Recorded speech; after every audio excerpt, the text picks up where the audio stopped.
All right, we are recording, so everybody announce their name and their director title or officer title. So Dave Wooldridge, president. Nicholas King, Vice President. Don Willett, treasurer. Tilly Winchester, secretary. Forrest Wedgie, director. Glenn Witt, Director, Security Chairman. Ken Campbell, director for Lakes and Beaches chair. Steve Jefferson, Director of Maintenance. Desiree Rodriguez, rules chair. All right, so everybody silence their cell phones and let's stand for the Pledge of Allegiance. Pledge of Allegiance to the flag of the United States of America and to the republic for which it stands, one nation, under God, indivisible, with liberty and justice for all. All right, I will call the meeting to order at 7:01 on October 16th.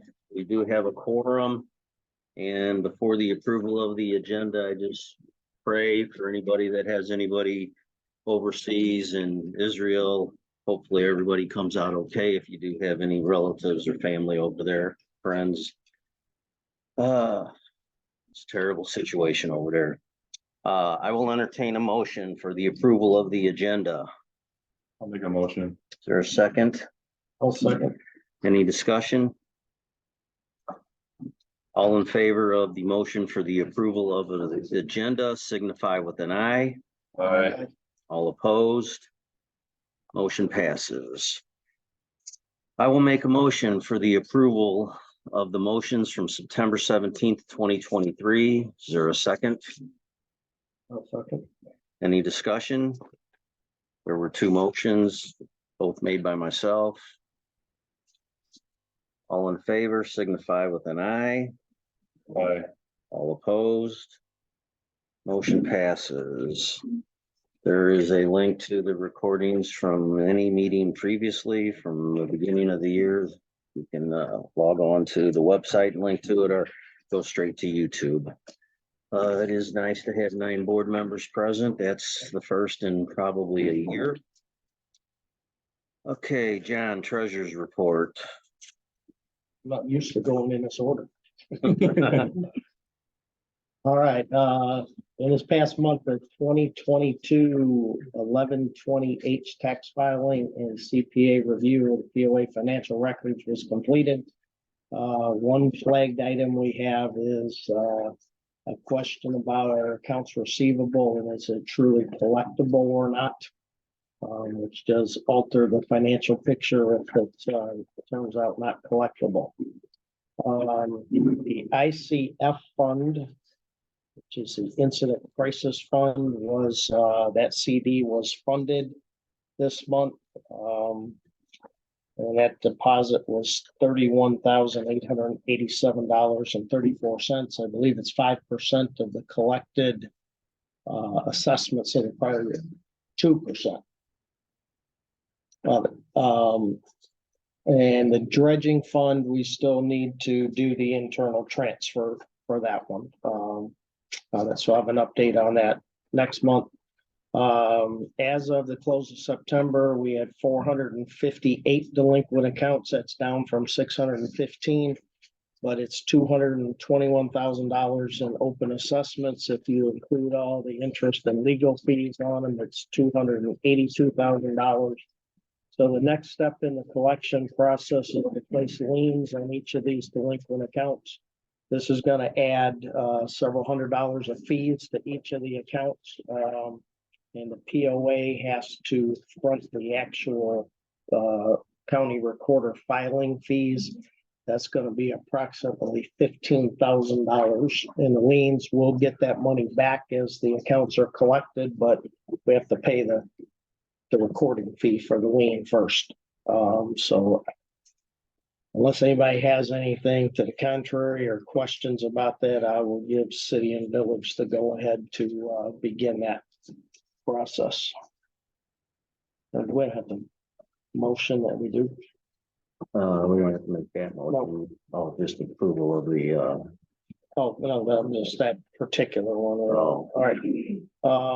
So far, we've collected $615,000 worth of assessments through city and village. So some of that is actual past year's assessments. It's not our current year. But it's still assessment money in the door. We budgeted roughly $699,000 of assessments to come in this year. So we're gonna have to watch our expenses and these collections closely because it's about $85,000 worth of money that we have in this budget that at this pace, it's not coming in the door. So we'll have to make adjustments as need be. If anybody was watching this or interested, the fees we paid the city to collect this money so far are $8,652, which is far less than the salary and taxes would be for the employee that we need to have on board to do this work.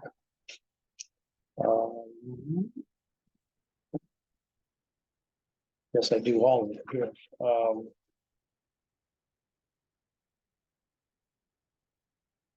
For the month on the profit and loss statement, we were $18,807 in the negative. That just means that we had more expenses this month than we had income for the given month, and that is a natural occurrence for us. As far as the bills report, just go through the ones that stand out a little bit different here for the month. We paid a check $32.85, $2,456.92 to Hopkins Smith McInnes. That was the balance of the money that was owed to them for the prior collections. This is really just a transfer. City collected the money. We had to pay it back to the attorney, so that wasn't truly an out of pocket. And then the check $32.93 for $31,887. That is the transfer to the ICF fund. 3294, that Huffman Security, is that equipment? The batteries eroded in the office safe, so we couldn't get the safe opened. Oh, So boy. they had to have them come in and crack the safe and clean it and install new batteries in it.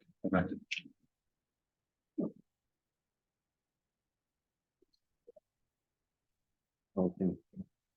All right, I make a motion to approve the presentation of bills and the treasurer's report. I'll second. Any discussion? You're gonna let them off that easy the first time? All right, all in favor of the motion to approve the treasurer's report and presentation of bills signify with an eye. Aye. All opposed? Motion passes. Hey, if I'm gonna get a hard time, this work's gonna be much, much longer. You're just gonna hide it in there for us? Communications and correspondence, Tilly. All right, communications report. Basically, we received through emails, questions about city and village complaint about not providing a receipt. And somebody also, talked about, their opinion. They both voiced an opinion against RFID stickers. Somebody wanted, more details on the cost of repairs for roads. Another person, fitness center conditions. There was a complaint about that. Road damage, there's two people talking about construction crews, some road damage, and made us aware of that. Questions about board members' qualifications. Do they have to live here on homeowner, or could they be a property owner? Requests on the web page, updated term limits on the board. So we're going to work on that so that, you know, when term limits are up. Requests for email and website matrix, and request for a copy of insurance policy. There's 3 requests for this. And then our communication sent was, we had Raintree Volunteer Network notice that went out, annual election results. voting and annual meeting reminders, Raintree Volunteer Network meeting notice, board meeting notice, Raintree Roundup, security survey updated on the POA insurance and new requirements for POA common grounds, security town hall meeting, meet the candidates, meeting notifications, something about spray painting vandalism notice, and printed annual election newsletter. There was 1,124 emails registered for updates. Thank you very much. Administration and legal. Sure. 1124, that's, I know we had some discussions about that previously. Is that, we think that's a good number, or what do we think the capture is? From what I understand, it's 1124 is how many emails we have registered, but for example, my husband and I are both registered, so probably we're talking, you think about half of that number is how many? So we have emails? half the homeowners and property owners. No, I'm guessing we have maybe 600 homeowners actually captured in this. Okay. There should be probably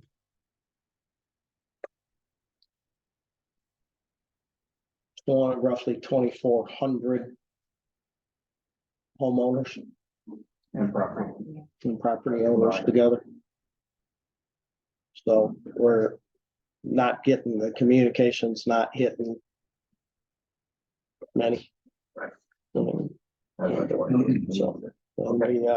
we did, and we do every time we do a printed mail. Give them out, how do you get signed up for this? Last year, we did a sweep of QuickBooks and took every email address in QuickBooks and ported it into MailChimp. And that brought the numbers up pretty good, but still not enough. Thank you.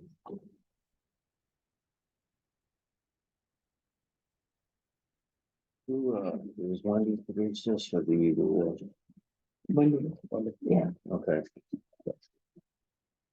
is that me? Yeah, but I just wanted to look at it real quick. Okay. So, other than tonight, to try to speed up the meeting going forward, anything that is typical, welcoming new Raintree residents and property owners, reserving pavilion,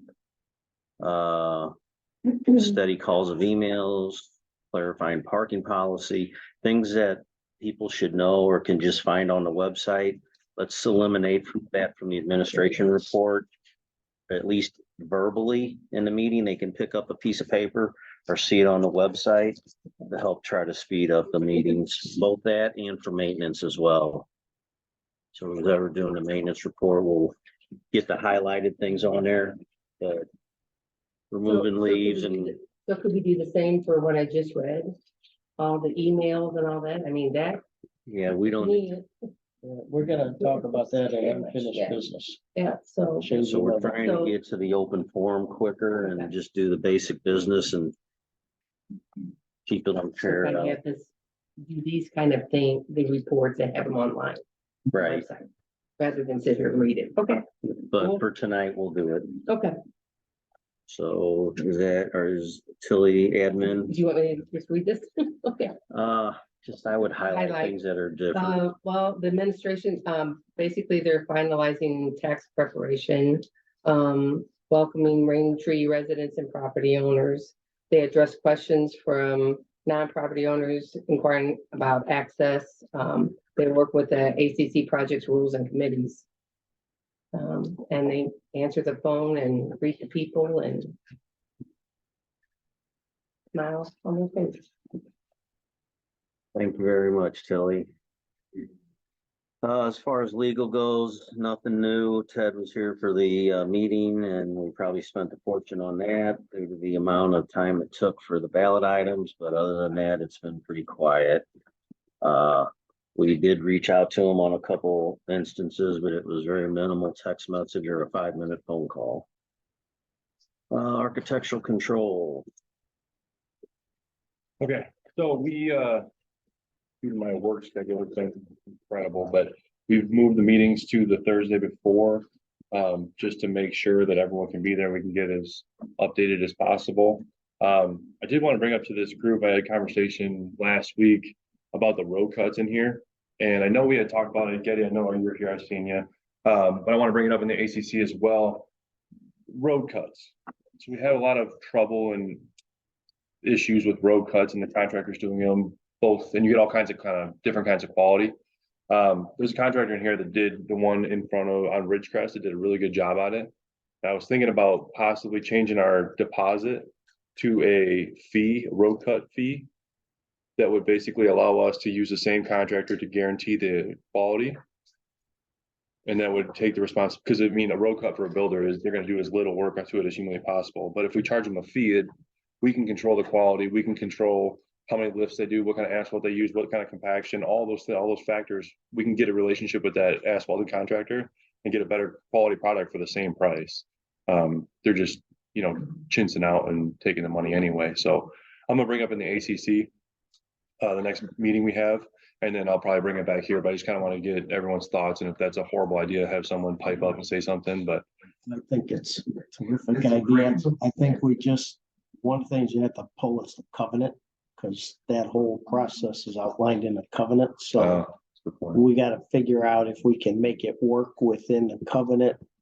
Otherwise, we're gonna have to put a ballot item through to get it changed. Well, you probably need a ballot item in September to fix it, but you could also put a rule in ACC to, if you're charging a fee versus a deposit, that would probably be allowed in ACC rules and bring it to the board. But we went through this a couple of years ago. There's actually a guy that lives here, does a wonderful job on road cuts, and we wanted to try to go that route, and we got a bid, but it didn't get approved through the board, so.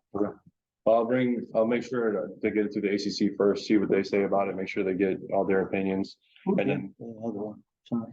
who did the one on Ridgecrest? Altough?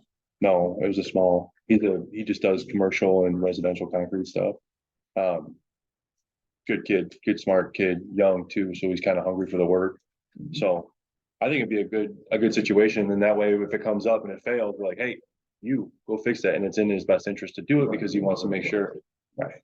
So we know exactly who to go to. So I'm gonna bring that up ACC, have them kind of talk about it, probably make a motion there, and then bring it to the board with some kind of resolution.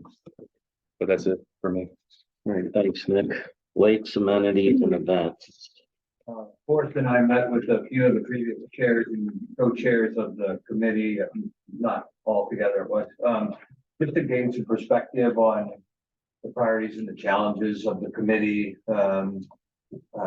Did speak with Matt Redmond and kind of meet with him some more to learn more about what's considered lake treatment. I don't have a better word for that right now. But he told me we are done for the treating it for the year because of the temperature. So for the year, for the season, been surveying the beach and camp area, went down to the lake, the boathouse. I'd never been there before last year. And coves, etc., that kind of stuff in at Spring and Autumn Lake so far. And then we're developing a plan to determine what committee size, frequency of meetings, that kind of thing. One thing to note, I don't know if Greg got you guys any of that information, but he had some kind of biodegradable process to clean up the lake and the weeds and better for the fit. Perfect. Good, great, He was very helpful. He gave us a ton of it. good. All right. Thanks, guys. Maintenance. Okay, everybody notice one of the signs is missing out front there, and that's because Tom took it to a couple of different sign places to get bids to get new signs put up there. So it's not gonna be black and pink anymore. Oh, the rain tree sign. Cool. Yeah. Yeah. I was just looking at that not too long ago. Yeah, so we're getting bids to have to get those done. I think, once we get that done, and I want to put lighting in there as well. There's lighting fixtures there, but they're old and they're the old style. I was thinking about getting the LED ones in there, you don't have to mess with. I'd kind of like to get it lit up out there. Let's see, maintenance directed to work with the Raintree Volunteer Network and remove the old mulch, and they put 13 yards of new mulch in Center Island and POA office beds. Repainted school crosswalk in the front. And, I mean, they were busy this month. But if anyone has any areas that they see that needs attention, please fill out a work order and we will assess what can be done. So I talked to Jesse Hewitt with Lifetime Concrete, and he was saying too, the Ridgecrest Gate, and I think the other one for the bus stop areas, those things haven't seen attention in a long time. I mean, he's got a piece of equipment that can make it a lot easier for us. To put some new gravel in there, kind of paint those signs, get the posts back up and ready, then maybe that would be a nice next project for that volunteer network, is to do the Ridgecrest entrance. Maybe get some lights up there too. It would help when kids go to school. We can help get some more. That's all I got. All right, thanks, Steve. Roads, John, right? Well, I think everybody is well aware that the ballot items for roads failed. So basically, we're gonna regroup with the committee and see where to go next, but I would tell everybody to expect, unless something in a road is deemed by the board as hazardous, there's not likely going to be much road work happening, so we'll try to, I think Michael Cobb sent in a suggestion to us on an idea that might help get another crack at the assessment passed down the road, but you And know, the point of that is to make sure that we build up enough money in our savings account to get more work done with the same amount of mobilizations. So an asphalting contractor, it's very expensive to get them to come here. Once they're here and they start to work and they can get a lot of stuff done, but getting them here is, $15,000 for $100,000 worth of work. Well, if we get them here for 15,000, we do $300,000 worth of work, it becomes much more efficient. And I was talking to someone about that as well too. So in the DOT world, what happens is you'll have an engineering company. An engineering company will dictate the contracts, they'll do the inspections, and they will hold those contractors accountable. What they'll also do is they'll have a pre-bid meeting, which means that they're going to give the asphalting contractors, the prospective asphalting contractors, a scope of work that they all can bid on, right? We have $300,000. We have this amount of work we can do, and you guys argue over each other. I want to try to figure out if that makes sense, because I know that everything that we've done at this point with this board has been to try to perpetuate intelligence, right? So instead of playing catch up and relearning every situation, I want to get to a point where we have a 5-10-year goal that is kind of board independent. Raintree will move without a specific person pushing the ball. So from that perspective, and this would have to come once an assessment passes, obviously, but getting an asphalting contractor in here on a percentage basis of the contract to manage the work. Like I said, they would have the knowledge of the asphalt, because I definitely do not. They'd be able to assess the roads, create some kind of report that was manufacturable, copy and pastable, create the report. They would reach out to the asphalting subcontractors and do a pre-bid meeting that would force competition, but then also quality of work, right? Because if they know it's going to be productive, they know they can make money on it, they're going to want to come back next year. Well, if you do bad work, you're not going to come back next year. They're going to do test reports. They're going to do on-site inspection. I mean, all that stuff comes at a cost, but it's pretty, if we continue to let these contractors do what they want, we're never going to get a good product. And I think that the good way to hold their feet to the fire is have a third-party service designated to do that. So that way it's not on John, or it's not on me, or if I move on to a different position, someone else can pick up. Just read the report from them, kind of let them know, build a relationship with them. They have no stake in the game. They're just have our best interest in mind. They take a percentage off the top, like every general contractor does, but then they would kind of help us that 5-10 year goal. So it might be, I don't know how much that costs, but I can reach out and see what I can find, and then maybe bring them in for a board meeting and just be like, hey, what would you do? And I think it would be, I think we need something like that, because none of us really know what the heck they're doing out there. Yeah. And I don't want to de-emphasize that either, but the bottom line is, if this assessment doesn't get approved somewhere sooner rather than later, we're in trouble, folks. Let's just face facts, because we've got $200,000 approximately a year. And if anything goes sideways with the budget and the planning, like I told you, we got an $85,000 potential here because of delinquent assessments. It's coming out of the roads. That's the balance point of the budget, because it's the biggest budget item there is. So, you know, whatever we're gonna do, and just as an example, last year, we spent $200,000, I think $209,000 to fix 6 spots. Not 6 full roads, 6 spots in here, so, and even with the work that we had done from Vernon Jones, I mean, we were looking at the assessment that we put on the budget, anywhere between 13 and 18 years to get through all the roads in here. So, you know, it's still a long, long cycle. The only thing we could do at this point is just continue to kind of have that conversation, right? Yep. And all of us have a conversation with 2, 3, 4 people and try to understand the severity of what we're dealing with and that 5-10 year goal. And I think that what we've also trying to do with being able to perpetuate what we're doing here, but also gain trust, right? Transparency and trust. So we're trying to make sure that we're doing everything we possibly can to show you we're not trying to waste the money, that we really need it. And this is how we're going to use it. And this is what it's going to do over the next 10 years. We just want to stay in that realm. We want to just kind of keep moving forward, trying to make decisions. And maybe this road covenant change wasn't right for everybody. Okay, let's have the conversation. What would be a better thing? Would it be better to try to just start small and do 150 a year, then kind of move up? Or we need to do something though. We definitely need to do something. To that point about the roads assessment, from what I heard from people, was very confusing. If the 150s and the 300s would have joined together, it would have passed or tied or something. What we will be doing throughout the years, having these conversations, and it's either going to be you're spending this much for yes, or you're not going to do anything for no. And if it passes, great. If it doesn't, we're in the same boat again. But it's going to not be as confusing. Part of that problem was we had about 5 different ballot suggestions of different flavors of road assessments. So we try to consolidate it and make everybody happy, and actually shot ourselves in the foot over it. So plan on it. Basically, you're wanting to get like a general contractor to take over. Basically. So in a normal situation, they would take about 10%. Right. So if your contract say $1 million, they take 10%, it's $100,000. Well, of that $100,000, they pay their inspector. So they're on site for us.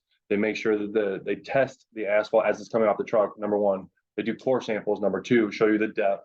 They are on site, so they dictate how many lifts those contractors will do to make sure that the base is correct. They'll be able to determine whether or not the base is bad or the asphalt's bad, which might be able to save some of our roads that we just basically go over the top, mill it out, and put new on top. It's just they're old and sun cracked. Then they also give us some kind of better idea on what we can do from a maintenance standpoint. And we want to try to get, because I've talked to a few people in the industry, and what they're saying is that Raintree has got a bad rap about these roads.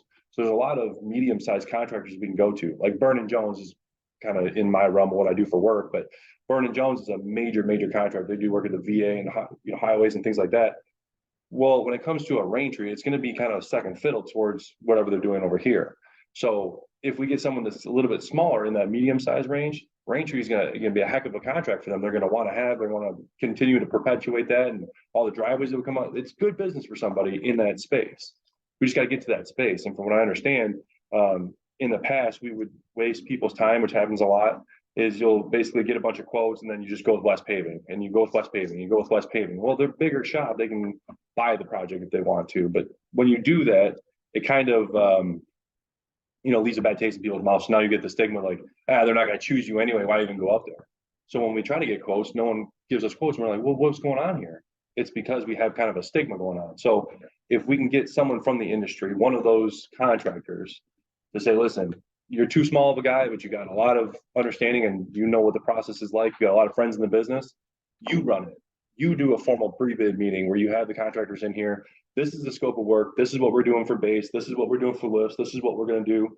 You bid it, and you bid it, and you bid it. And you know that you're bidding against somebody right there. So you're going to be more competitive, right? The faster you can get it done, the better you're going to be. And then we can dictate the quality. So you're competing. So you're not going to skimp on quality. So you're just going to have to do a better job. And then that'll make people want to come back for next year.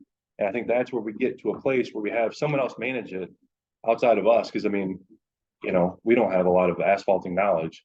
And God only knows what the next person in our seats have too. So if we can just rely on someone else with industry knowledge and then report back here, that's kind of what we need to, where we need to be. And whether it's 10%, 5%, 20%, I don't know, but I think that would be a good, we need help. You know, in the beginning phases here, we need mental health. So.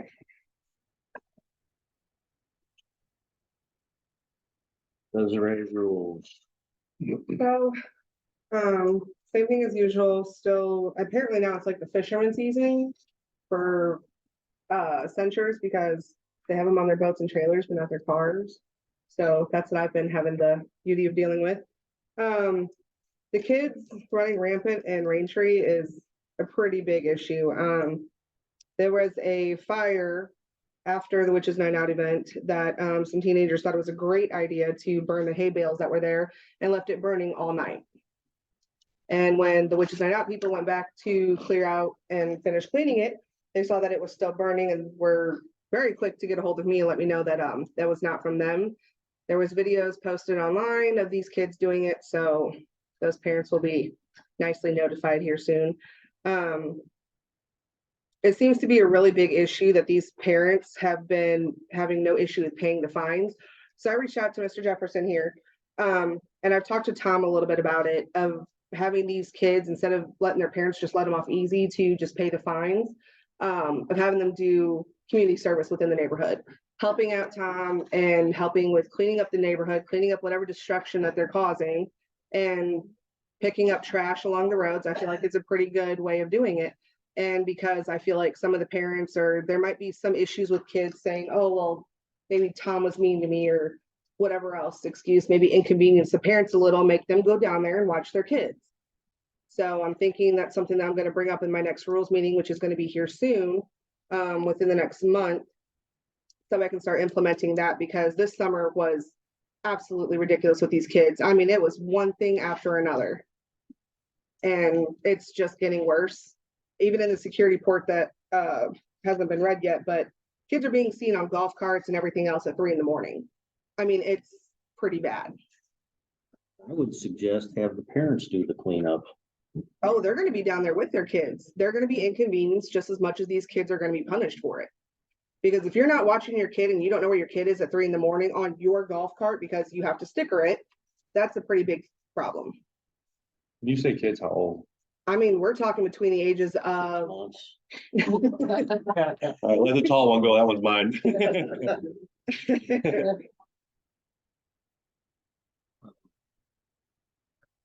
if I can run it through the rules committee, I probably can. And the parents will still have the option to pay off the fines, but I'm gonna raise the fines probably. I was gonna say, At that raising point, the fines. I'm gonna raise them a lot more to where it's gonna hurt more.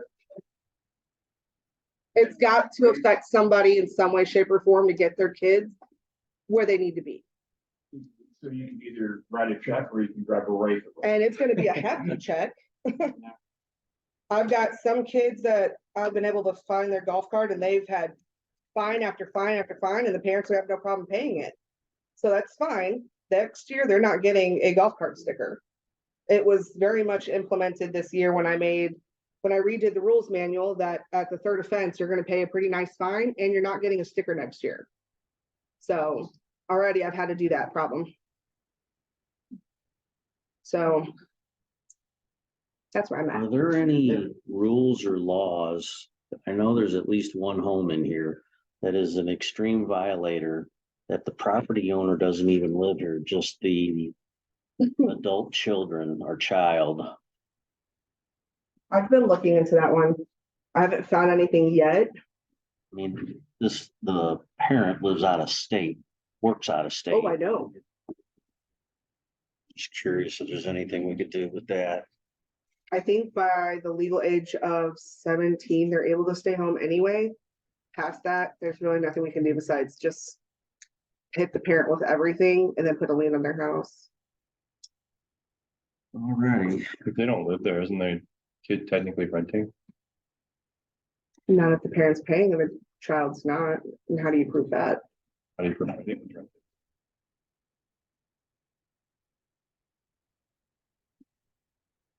That's fair.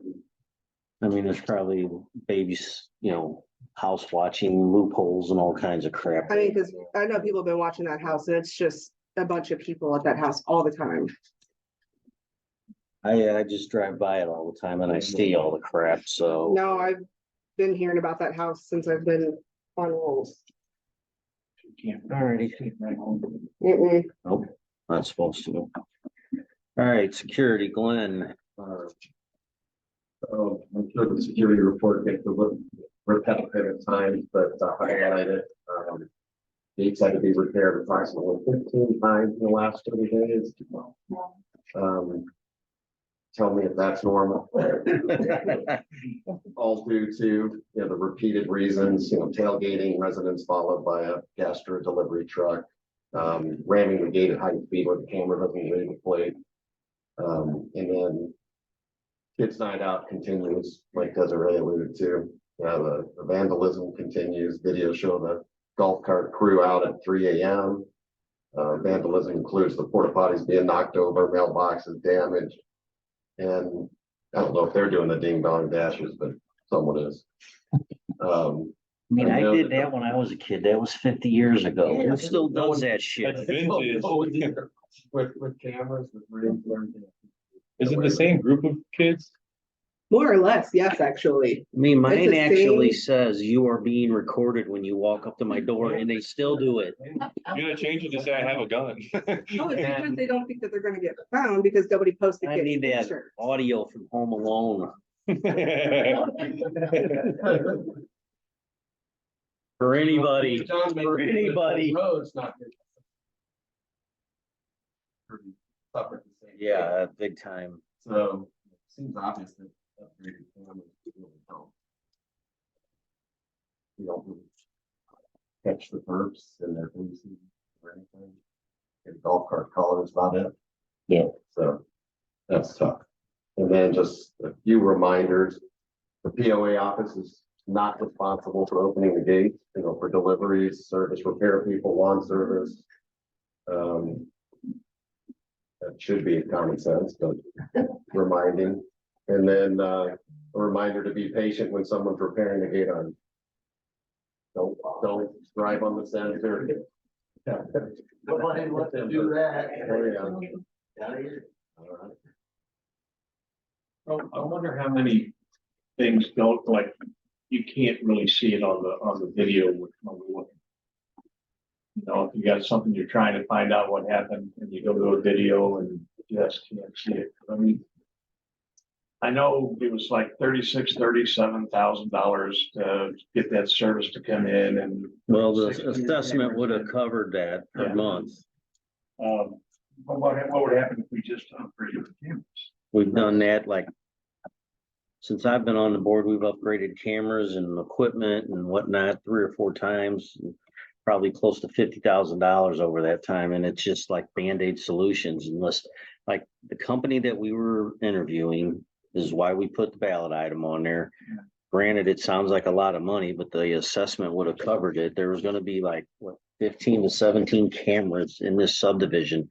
And as the budget grows, cameras could be added. The nice thing about it is the monthly cost is it. The camera breaks, the wires break, something goes wrong, they come out and replace it. If it needs to be upgraded or firmware or anything like that, it was all part of the maintenance. We didn't owe another dime.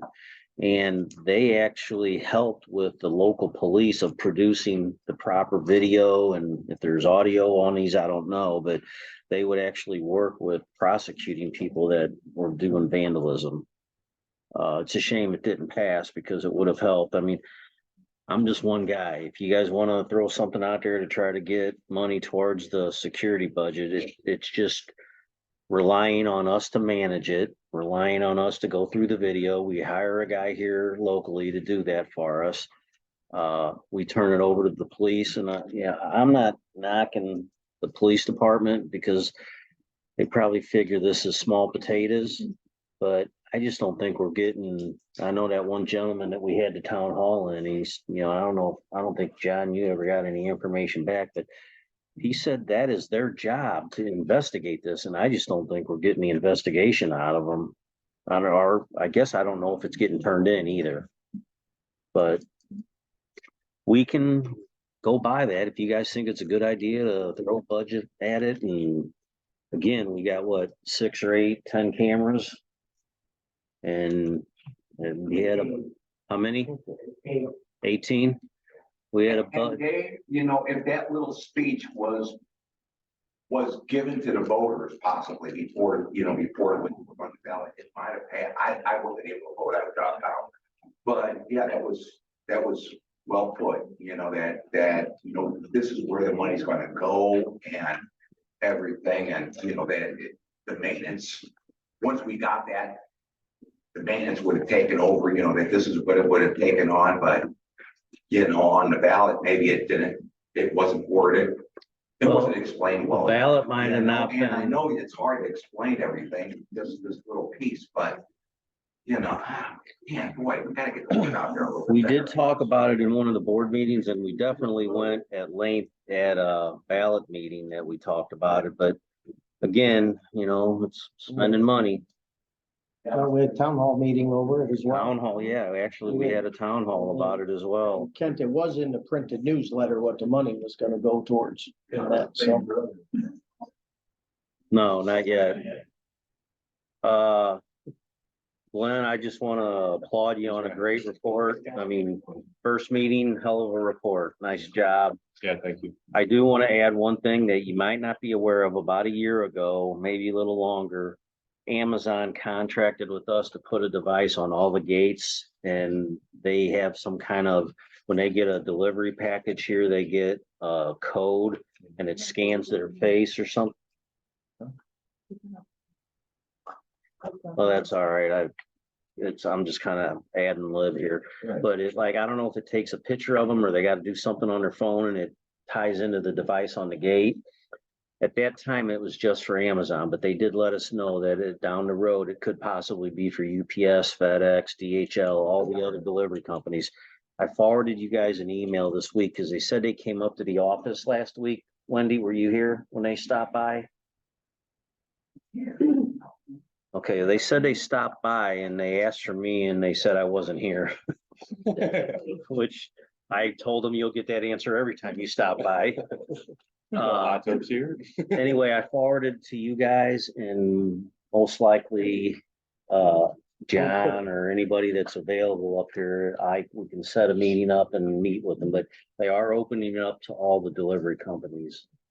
The most prominent ones, FedEx, UPS, DHL, I forget who else was in that letter, but just to bring you up to about a year ago. And it's something where they get a delivery and they've got to be within like 500 feet of this device to get through the gate. And that actually, I think we found one where they tried to violate the gate or something, and they actually, and all you gotta do is pick up a phone and call them and they take care of it. So they kind of got their own security. Yeah, it's 24/7 monitored too, so. You should have an email on that today. I think I forwarded, or yesterday, I don't remember which, but if somebody needs to be up here when they come up to talk to us about it.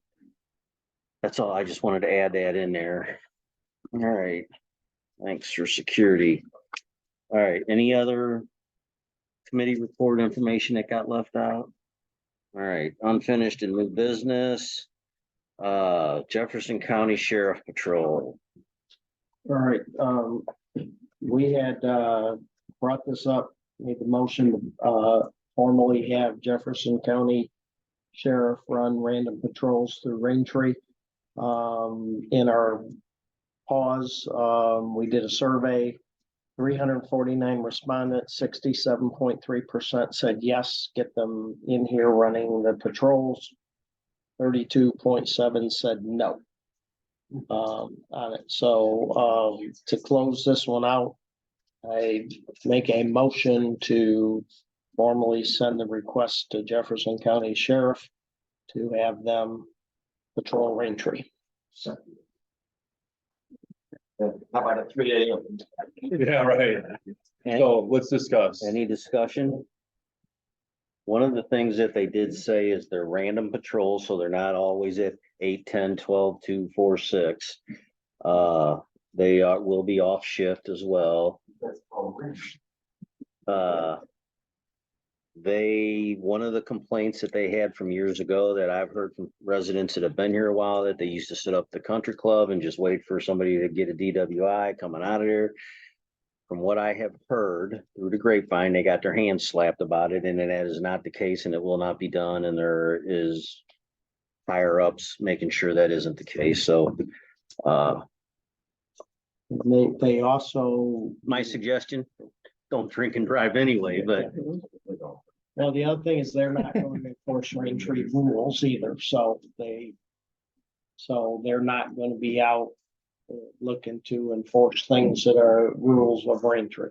But property damage. vandalism, theft, Vandalism, speed, 10-year-olds driving golf carts.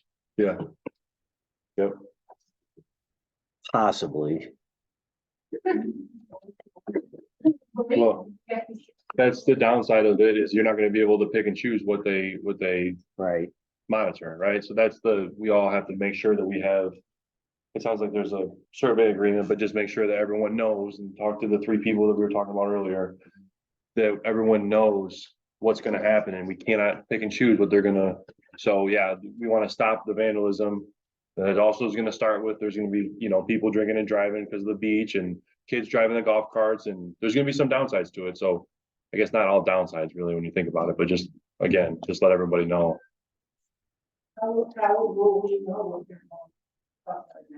They're gonna cover anything that's illegal.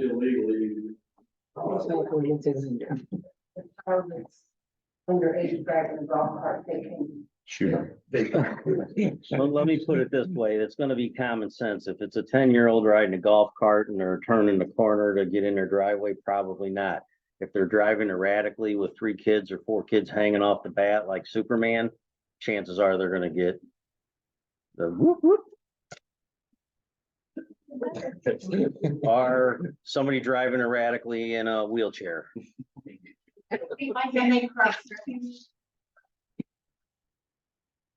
Can they what?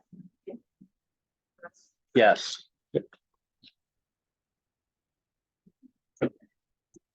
All right, did we vote on that? No. All in favor of the Jefferson County Sheriff Patrol and range? we had said in the past that before we voted, we were gonna pause and ask the audience if they had anything to add. Anybody, is there anybody that's got anything, any of the 37% that didn't like it, got anything to add? Questions, concerns, issues? Steve. I did have a couple of people asking about that. Their concern is there's gonna be a DWI roadblock thing, and I Not at told all. them, I don't think, and we can always go back on this agreement, but I don't think that's their objective. Their objective is to have a presence here so that, people, the reason we have rules is because of behaviors. If we can eliminate some of those behaviors, maybe we won't have to have so many rules, or at least rule implemented. Hopefully set their mind at ease that it's not, they're not on a witch hunt. Right. Well, and there's somewhat of a misnomer. They can come in here whenever the hell they want today. I mean, it's just a matter that they haven't, Well, but I just between there one day or like.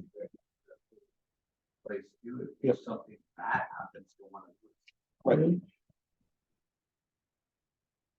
No All right. questions, all right. All in favor of Jefferson County Sheriff Patrol and Rain Tree signify with an eye. Aye. All opposed. Motion passes. Pavilion roof repair. So originally, back in, start in July, when the tree fell on the roof and is presently has temporary patches on it right now, and they're holding, but we need to get something done about it before winter. Because snow and those patches ain't gonna work. So the question is whether or not we want to get it repaired or we want to get it replaced. Back in July, we gotten some bids, and to replace it, I'm gonna throw a number, it's like $6,500. We got 3 bids, and they're all pretty close to each other.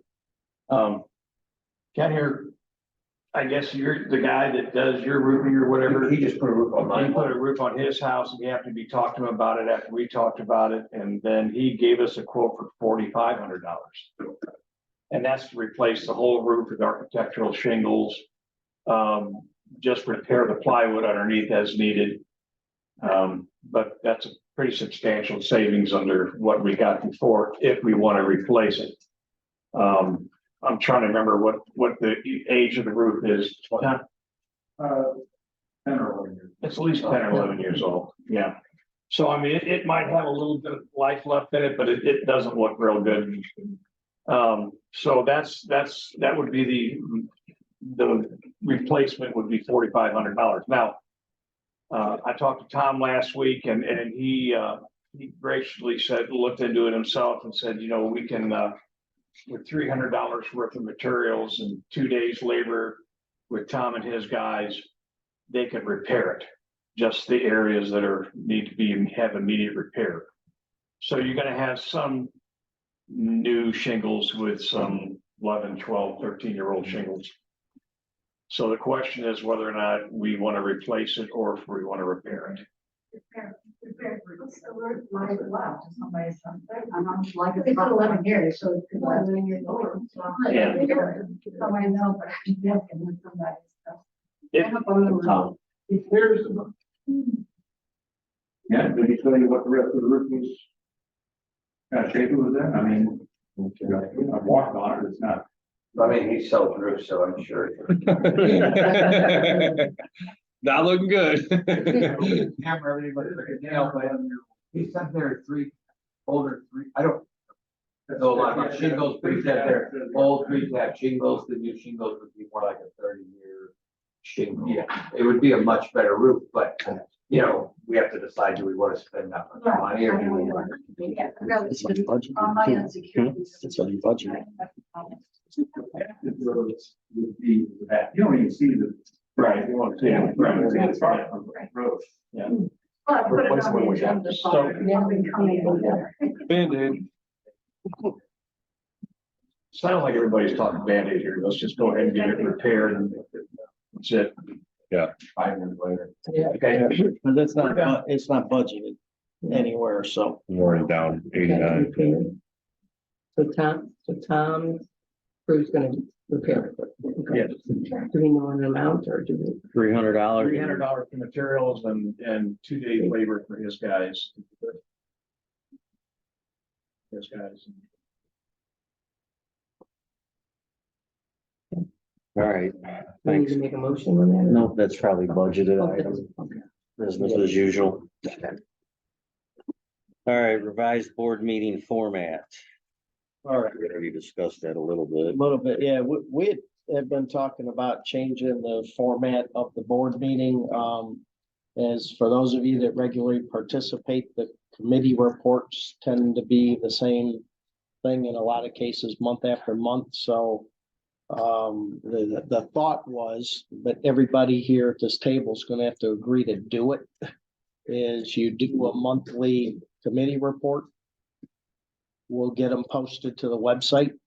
And if you want to look at the detail of the report, you can go to the website. In here, when we go through the committee reports, it will just be what's new for the last month, what's upcoming. Just, brief, a couple minutes, at that, anything that might be an issue that we need to discuss, but the standing repetitive report won't be what goes on month after month. The other thing we talked about doing was is to move the unfinished and new business up to the top of the agenda, so that we're able to get to that part faster. And then we can do the treasurer and correspondence and reports afterwards. Part of what was discussed was that at the start of the meeting, if there's something about new business that you would like to address, you can send communications and email. You'll have 3 minutes to talk about your topic. And then part of what may go into that is, depending on the topic, we may just vote on the new business and we'll move it forward faster than waiting a month in between. And it might, depending what the topic is, we may still wait on it, but, we would be able to get the input that people have about the new business, before it gets to us. From that, and then the end of it, the open forum would remain the same at the tail end of it, but hopefully we can move through the meetings faster, by doing that, so. If we move the open forum to the top, I guarantee you the committee reports would go faster. Must be no one here. Yeah. All right, any other So business? we don't have to, do we have to agree to do this and make the change? I just, you're the What- communications chair, or no, you're Was not. it me? You're the communications chair. I'm the co-chair now, but. So basically, what, move those things up, and this 3-minute talk, they can come at the beginning of the meeting before we start and speak their business, but it has to be something that's on the agenda. Correct? No, I think it's our new business, right? Open forum still gonna be at the end. Okay, so it's on It's about new business. about new business. But if they want to submit something ahead of time, we will discuss it in that upfront. Which may eliminate the need for a lot of open forum items. So they would be sending it to me. Yes. correct? You or Wendy. We can do it. If you want through that process, just that whole thing, so if I had something that I wanted to discuss at the upcoming board meeting, I would have until what day to send it to you, so that it fits the process correctly. Wendy, you gotta have all that by Friday end of business. Week before. The week before, yeah. the week- Week- Not necessarily a week before, during the week. Let's So- go with a week before, Let's say by Wednesday. week before, The week before. Monday, Second Monday of the month. second Second Monday, Monday. On second Monday. then we'll put it on the agenda. And you can have your speak at the opening of the meeting, 3 minutes. Okay. Follow up to her. So she's speaking specifically of new things to discuss that are not on the agenda. I interpreted what John was saying is that if there's an item that the board puts on the agenda under new business and we wanted to talk about it, the new business is now at the beginning of the meeting, we still need to email you that, hey, we have something to say regarding that new business. Right, item so- that the board puts, that's a different timeline. Right, you just need to get us that before, once the agenda goes out before, I would say probably by noon, Monday of the board meeting, you'd have to tell us you want to talk about it. So if you want to add an item, it's the second Monday of the month. If you want to talk about an item that comes out with the agenda, just noon Monday of the board meeting. Maybe it'll limit, how many. So if all of us, 3 minutes or half of the room had 3 minutes, I'm saying is there gonna be We definitely have to limit it. I'd say what, Well, 30 minutes. part of the thing will be to consolidate this like type topics prior to the meeting. In Laura's case, then we would have to determine what we're gonna allow as well. If they're, she's talking about something that we're already bringing up because they didn't know it was new or existing. It'll be a little trial and error, but we're gonna do our best to give everybody a shout in the meeting and by email to try to get everything addressed up front before we vote on it. What this is trying to accomplish, originally, we weren't gonna vote on anything unless it was mission critical until the following month. This is hopefully gonna allow us to be able to vote on it in the old and new business after we give everybody an opportunity to hear it, maybe bring their concerns to us. That way we're not holding anything up for 30 days. One of those things, which ended up spam was part of the problem, was the pickleball courts. We talked about it, we voted on it the next month, and then the contract got lost in emails and we had to redo the contract and terms changed and whatnot. So we're trying to eliminate things like that. So if we know about it, you guys know about it, we have the opportunity for you to bring something to us, we discuss it in detail. with your 3 minutes, we can vote on it at the same meeting.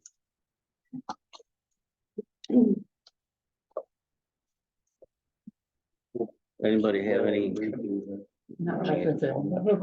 We're not gonna vote on this, but does anybody have any concerns with that? Try it out. If it doesn't work, we can change it. Yeah, it's just. But, and we do have to have a time limit. Yep. Because they could carry on, you know, 30 like minutes. 30 minutes, an hour, however long. Yeah, and I would say we'll give it 30 minutes to start and see how it goes, but I would also mention, like I do in the open forum, one question per person. Don't give me a paragraph of questions, but we'll try to, one person have a question and so we can consolidate that down as well. Good article. Yeah, yeah. All those things out. Anybody got any more questions about that? Nobody out there? All right, any other new business? No, or unfinished business? Nope. All right, new business, trunk or treat. So that is a hot topic right now, and the way the board has to address this both legally and from a insurance perspective. This is all about the kids, all about the parents that don't live on vistas to get down there and let their kids and see kids and hand out candy, as long as you don't try to make it a big party. Bunch of alcohol down there or distributing any kind of business related information, we have no restrictions. So have fun with the kids. Don't try to make it about ourselves and we won't have any problems. Any questions out there about that? So Just- just clarification, so they can be on the boat ramp area, not on the dam. Not on the Boat dam. ramp park. It's in the boat ramp parking. And just to clarify what Dave said, no distribution of any of your business materials down there, just for the kids. And there's no distribution of alcohol, so no handing out Halloween drinks, no handing out Jello shots. You know, if you give your neighbor a beer, that's probably okay, but don't bring down liquor. No, not you. Don't bring down liquor to be distributed to people down there, especially the kids. Are we clarifying, do you have to have a trunk? Well, I can guarantee you somebody's gonna show up with a wagon and a golf cart. We let them do that. Okay, Please look at them up. So we're gonna, we can define the anybody been down there in the previous years doing it? How late is it usually? I mean, oh, It's just like. It's probably more like 9. It doesn't last very long. It doesn't. depends on the weather. As far as the latest it could be. I would say no later than, we'll match the parking lot hours at 10 o'clock or the quiet time of Jefferson County. So 10 o'clock, trunk or golf cart treat is over. They're old boy, sure. Yes, Yeah, We're getting to that. yeah, okay. The trunk or treat, this is gonna be on Halloween. yes, We didn't have to get this year with the one-way street salt. Yeah. yes. That's the next item. Okay. All righty. Good with that. That didn't need a vote. Okay, Halloween.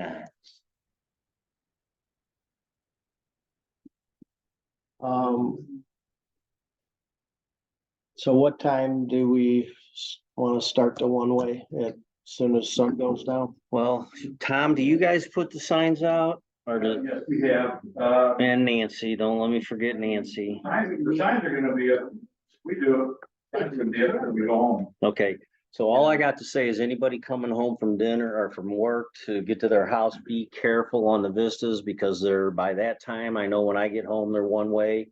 And I tend to see cars still coming home the right way, so we need to do a better job of broadcasting this, maybe at the front gates, maybe at the office, maybe all the way down Collin Drive or as soon as you hit the vistas, but Tomorrow we'll send something out about both the Halloween. yes. The thing that I said to you about Halloween. Yes, No, I don't know. Give me some help here.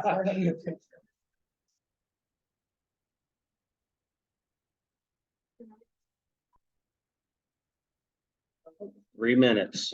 About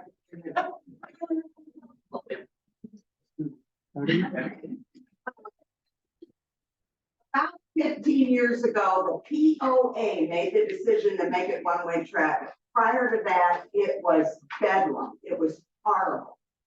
Approximately 15 years ago, we still had between 200 and 300 kids coming through here. Now, a lot of people are saying, hey, these kids are coming from everywhere else. They're not coming from in Braintree. Well, yeah, they are. There might be a few from other places. Years ago, there were many more because we didn't have the good dates the better dates that we have now. And there were other kids. And so what? If I have to give some penny candy to the child that lives down the road that doesn't have anywhere to go, I'll do it. But it was the POA that made the decision to do it the one way. But someone made the comment on Facebook that there's no rocket science to rocket science. You just put the signs in the yard and it's done. You put the one-way signs up and it's done. It's difficult. It's not easy to get those signs in the rocks of Jefferson County soil. And I'm sure there's people in this room here that have helped with garage sale and real estate signs and any other signs, sticking them in the spring. A sign is put at the end of every single road that enters West Vista. And Tom and Charlie and Leon in the beginning, about 15 years ago, started doing this. And then since then, we had some other volunteers. Tammy has done it, Steve has done it, Kent has done it, I believe. I know Laura has done it for a garage sale. I know that, and it is difficult. I will volunteer to coordinate some people to help put the signs out for Tom or with Tom, however Tom wants to do it. Why don't you get with Steve and see if the volunteer network would want to do that? Okay. Do we have enough signage? Was there some signage sufficient? Yeah, we got. Yeah. So Nancy, do you have a time in? I think I did, so I probably forgot half the stuff I was gonna say. It's about Jody and about the map last night. Do you have a, So anybody, oh, and also I said between 5 and 9. The one way, they have to go out earlier, so when you're coming home from work at 5 and you see the one way. I mean, both go home, but the kids start coming probably around 6. And they're usually done by 9, especially with being on Tuesday night. I don't know, so. Okay, Sherry will help me. Get with Steve. He'll coordinate that all and we're gonna, 15 people, but yeah. hey, let's 15 or 20, they get added to the volunteer network list. 3 hours, depending on how many people you got here. which direction does it go? And after Halloween night. Off the hell of the beach, from the boat launch to the beach, just like the boats, right? Counterclockwise. From the boat launch to the beach. So It's going We all good on Halloween now that Nancy's got her 6 minutes done? Over 70 signs that go up. Yeah. Over 70. 70. Yeah. At every intersection, like Jerry's points. I've been out here putting them up. Sherman. They're everywhere. There be any value to finding a way to designate which homes are giving away candy? Because they go to every house and not every house. Porch does. light. What's that? Porch light. I mean, our porch light's on right now, our porch light's on all. Well, I'm gonna go through and unscrew it. Yeah, I'll unscrew it for them. I think it might be a thing to think about. It might. Right. We could try to do like we do with the yard sale or garage sale to see if people want to add their name to a list and porch The other light. thing is. All right. I'm sorry, but what day is truck? Hey, folks, quiet, please. I can't even hear my own. Yes. Yeah. The idea behind it is because, you know, obviously walking between houses is very, very difficult and dangerous here, so most of the trick or treating goes on Vista around the lake. Trunk or treat gives people that don't live on Vista a place that they can go to see the kids, hand out candy, It's the same. same night, yep. And it's on the stop along Vista, yep. Yep. One other point, there's, we do something about parking on just one side of the street, try to keep the parking on one side of the street. I think so. Do that after the ballot. Yeah. We got Across the John street from the house before. No way. We did put up signs. What, all right, Mr. Counterclockwise, which side of the street should people park on? So if you are parking to go trick or treating, you should be on the house side. So you should pull over to the left-hand side, let your kids out of the car, golf cart, get back in on that side, and then merge into the right-hand side, which would be the driving side, Left side of the street. house side of the street. Well, right, left side of the street, water side, lakeside, lakeside. I do not. I don't think anyone did, because the hard part is Maybe that, I use the word park. well, pause. Wait or pause. Right, yeah, because you gotta let the kids out of the golf cart that they're up to, and that was you would see cars backed up the whole way, especially the little You're ones. never gonna enforce that, though. They're back and forth, zigzagging across. You don't have to park, park side by side, park. Right. That's true. Pray to the Lord, the fire doesn't happen. Oh, there has been. Really? Yeah, golf cart caught on fire. We could just say no parking on Vista Drive from 5 to 9. Does Yeah. it usually, Well, do they yeah, park on Vista? no, no, It's not for parking, it's for pausing to let your kids run So, up to the. I know, but some people park on Vista Yeah, too. I do. Say no. yeah, we would probably put that on there. No parking.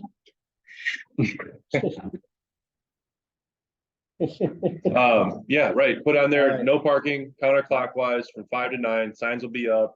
Keep your porch light off if you're planning on not being at home. Just normal stuff, just kind of fill everybody in, so everyone. Got it. All right. Good enough on Halloween. Everybody's got that. Ballot items throughout the year. All right, this item came up as a suggestion. You know, normally we get this massive crunch, in springtime for the ballot items, and those meetings are 3-4 hour long, exhausting. Not so crazy, so, the idea behind this that was brought up was, why don't we just take ballot items throughout the course of the year? We can communicate it in roundup every month. And when a ballot item comes in, we just add it to the agenda, we discuss it. If it's, you know, approved, Tilly and I'll just keep a running file of it. And then, you know, once it's ready to go, we just share what it is one more time, and we don't have to go through every single one of them all in mass.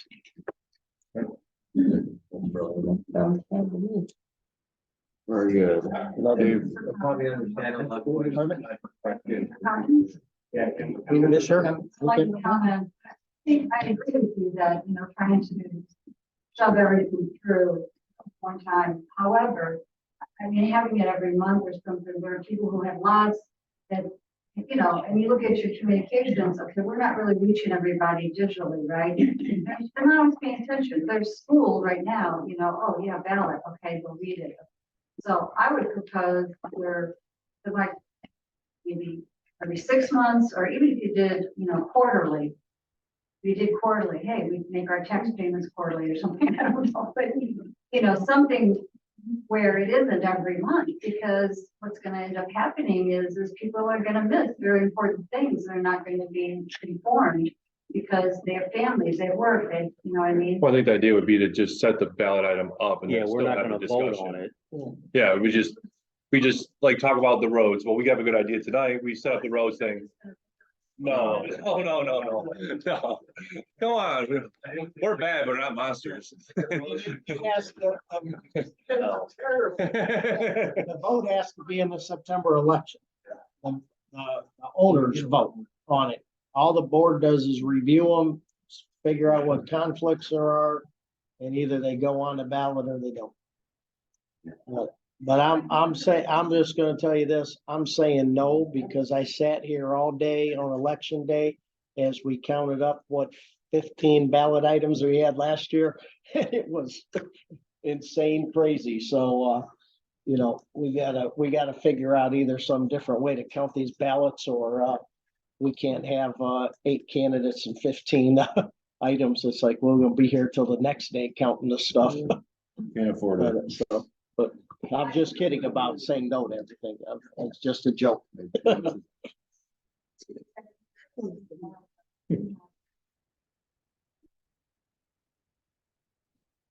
All right, that is the end of the ballot items throughout the year. For new business, Dave, if I need to make an adjustment to that, do I do that through a motion, or do you want to do a motion? Because I want to add in something about the events committee and bringing that back together. So we will, normally we would say add it to the agenda at the beginning, but since you didn't, or since we didn't, I don't know that we need to, but It's just conversational purposes. I make a motion to amend the agenda to add the events topic under new business. Is there a second discussion? So, Hang on, Second, Nick, me, yes. all in favor of adding this agenda item, signify with an aye. All opposed? Now you can do your events. Okay, so I know there's countless conversations on Facebook and Witches Night Out and whatever happened, transpired there. When we originally decided, I guess last year when Tim was on the board with us, the idea was to have an events committee and an events chair that would organize and manage the large scale community events such as trick or treating, 4th of July-ish, Witches Night Out, things like that. Tim was on the board with us. And then I think that Nikki and they had a team in the background kind of organizing the events. Worked fantastically. Tim had an insight of what the board was thinking to kind of relay information back. But when Tim left the board, we had a missing space there, and their communication was poor throughout the thing. I think there's a lot of miscommunication and insurance issues and things like that. So not in this meeting, but next meeting, I wanted to reinstate the events committee, appoint an events committee chair with a co-chair. And then I want to try to have, in my opinion, we'll talk about it as a group, but the idea would be to have Raintree dictate and manage the event, organize and manage these large scale events. That way we can get kind of a little bit better handle on it, kind of have more time to talk about it, bring it to the group more, make sure we are addressing all the people that want it, all the people that don't want it, and try to find some happy medium there. And then be able to internally talk about insurance requirements, liabilities, something that happens with our attorney, our insurance representative. I think that would clear up a lot of issues that we saw with Witches Night Out. And they did a great job. It sounds like it went off without a hitch, but we had a lot of things that didn't go 100% the way we wanted them to go. That kind of wasn't great. So I think this might be a better way of going about it. We'll be able to communicate the way I visualize it. We can discuss it in a second. The way I visualize it, someone comes to us with an idea. For example, Witches Night Out. I want to do Witches Night Out. I want to get a bunch of these people together. We can have it sponsored. We can do this, and this. We say, bring it to the board and say, hey, is this something that plays with what we want? Yes or no? If we say yes, okay, then what are the requirements on it, right? How many people are going to be there? Is there alcohol going to be served? Is there going to be food going to be served? Tents and all. We can kind of go through all those liabilities and kind of have that conversation out loud, letting those people know what we're going through, and then work on it as a team, right? The events committee person can bring it to the board, or can be like, hey, I had a party one time, or like Dave with a tent. Hey, I have tents all the time. That needs to go to the fire marshal. Oh my gosh, I didn't even think about that. Go to the fire marshal, get that thing taken care of. I think, and that was what we originally tried to do with the first Witches Night Out when Tim was with us. And I think it worked better with him not being here and us no real insight into the organization, the way they handled it.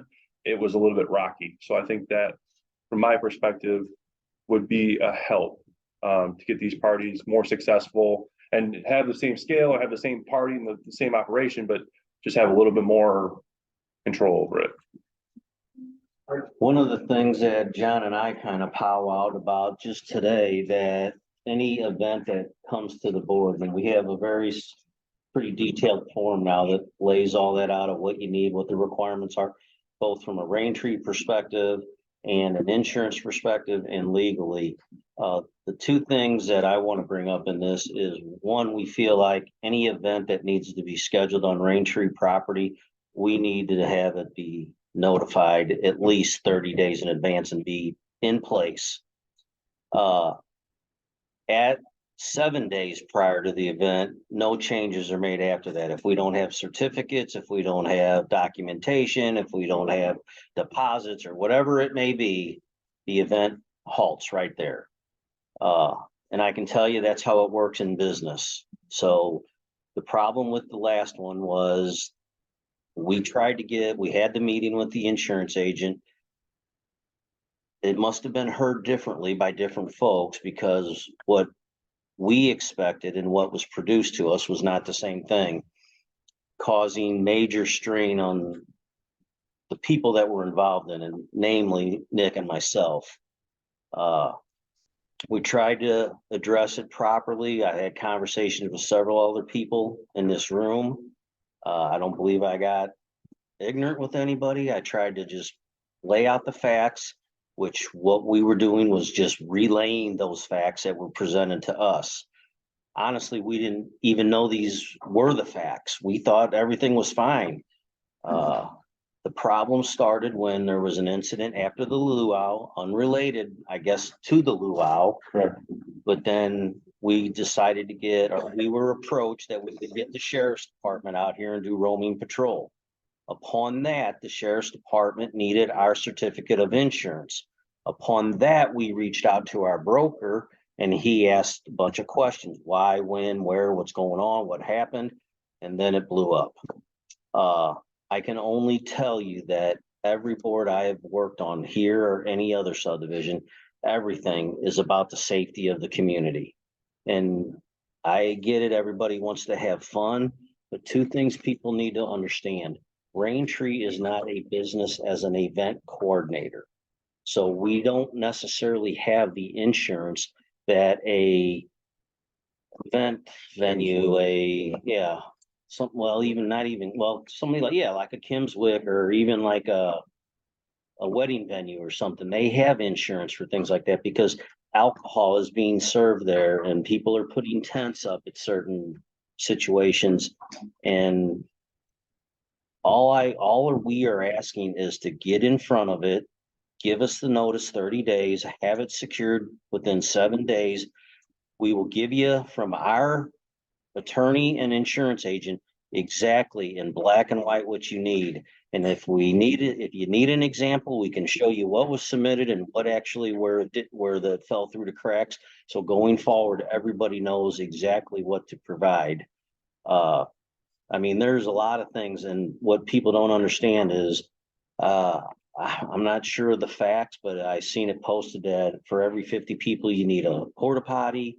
I mean, at 250, 300 people, that's a chunk of change to get that many porta potties out here. Not to mention our infrastructure is not set up for it with egress and lighting and, unstable soil. I mean, like everything becomes an issue when you have a party of that size, and it's not anymore a potluck with neighbors. That's bordering commercial, and you got to make sure you have everything is, because if there is an issue, everyone's going to be named in the lawsuit, right? Mine and Dave's name is going to be signed on that lawsuit.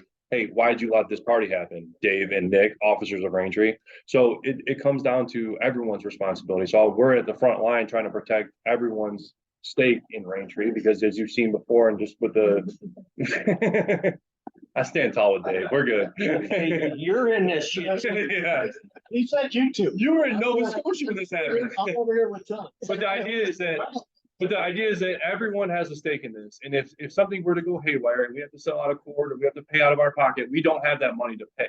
So number one, Rain Tree is bordering on a budget here. Number two, we don't want any more legal fees or any more legal situations. And then number three, our names are on this as well, right? I mean, if they were to sue us and they were to take our names and be named in that lawsuit, we've had major issues in our personal life too. So everyone's invested in it. Dave and I are just standing at the front trying to help and protect everyone through this. So it is what it is. I think we just, not having Tim here on the board and not having that like, that conversation to be able to go back and forth between it, there was a lot of miscommunication and, rehashing old stuff isn't worth it. I think that we just come up with new I stuff. guess you and I will be the events coordinator. I don't right? think so. Great idea. I mean, granted, there were some heated conversations. I ain't gonna kid you. I tried to be as politically correct as possible. And it's frustrating when things happen after you kind of set the law or the rules, and in our mind, they were kind of No reason to slipped go through the it. cracks, but we just got to make sure it's right for everybody's safety. And honestly, I think we should have a 10-person party with a tent and a venue and get somebody's insurance that already has it and send it to the agent so he knows, wow, these guys really learned their lesson. They know what they're doing now. I know what they're doing. Because I will tell you, there's a target on our back right now with this broker, and I'm nervous about it, that the rates are gonna go up or even possible cancellation. So we gotta make sure we do things right. We look at a different insurance company. I've asked it multiple times. We have over the years. Since I've been here, we've reached out every year. But for what? What would you change about it? I don't know. It seems like it's very tight. According to this insurance person, everything's locked down, very tight. So the question of it is if you look at someone else, is it a little bit different? Is it not quite as tight with the same type policy? That's all. Right, but it's still, Looks at it, it's still a liability, right? So regardless of if you have State Farm or whoever, you're still gonna have car insurance. And I understand that. You can go to a different place and maybe they have different requirements, but if you loosen your requirements, you're open for liability. Or your rates go up. But now alternatively, if we as a community want to have parties of this stature, then we can look into different insurance and increasing our insurance coverages to encompass those things. That way, if we have say the board has a witches night out, that's a Rain Tree party in some different space. Rain Tree is now throwing witches night out. Rain Tree could then contact our insurance agent and say, hey, listen, this is what we're gonna do. These are the food trucks we're gonna have. This is what they're gonna be doing. How much is that policy? And then we divide that by the amount of people that are gonna be there as like a cover charge, and we can go down that route. There's a way to get through it. We just gotta figure out what that is. But trying to loophole it or not communicate it all the way through and then do it differently, you can't do that either. But I understand what you're saying. But my understanding is that there was I heard that was supposed to be here the day or so before it got canceled. No, wait a minute. Was wrong. I don't, let's wait till the open forum, because I can go into that in detail, because I have perfect.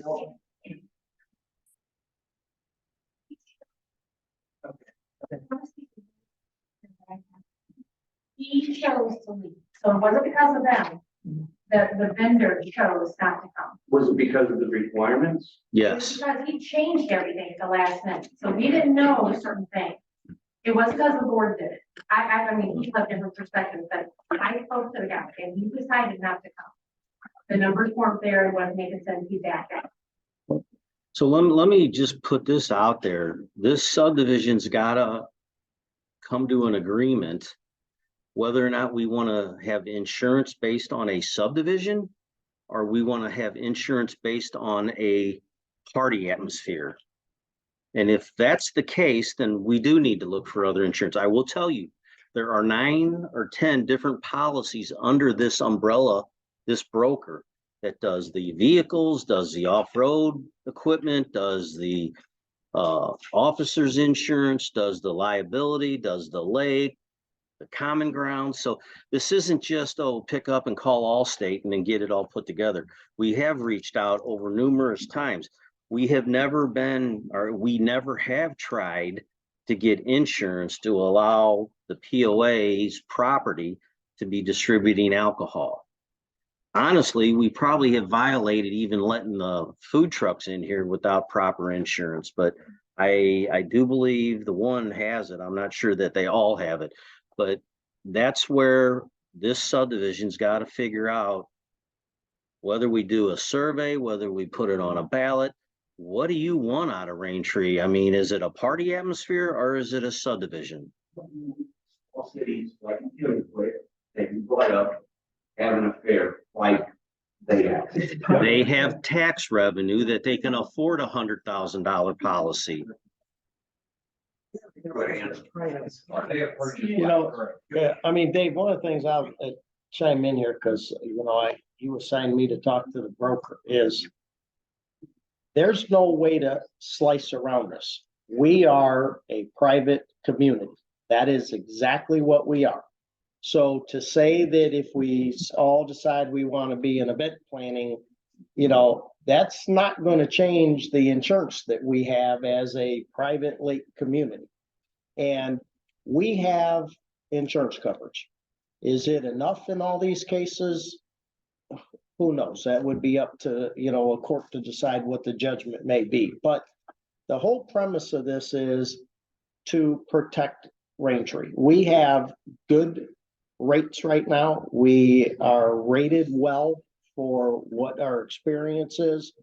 And this was all about making sure that we do not open ourselves up to be the first line of insurance for another business that we allowed in here. So regardless of what insurance we have, you know what? You bring a vendor in here, you gotta have the insurance coverage. The other trick to it is around liquor, whether it's distributed or sold. So, you know, BYOB is you bring your own liquor. If you bring a cooler and you hand it out to everybody sitting behind you, that's distribution. Doesn't need to be a sale. That changes the ballgame. If somebody's gonna sell the liquor, so the insurance gave us, here's what you should have if you're going to allow liquor to be here. And this, just so if anybody wants to look at it, that is the exclusions to Raintree's insurance regarding liquor. So we're covered, but it says on one here, if there's bodily injury or property damage, the insured may be held liable by reason if we caused or contributed to the intoxication of any person. That voids our insurance. So, you know, we have to, this is all about, you know, doing the things in light of protecting this community going forward.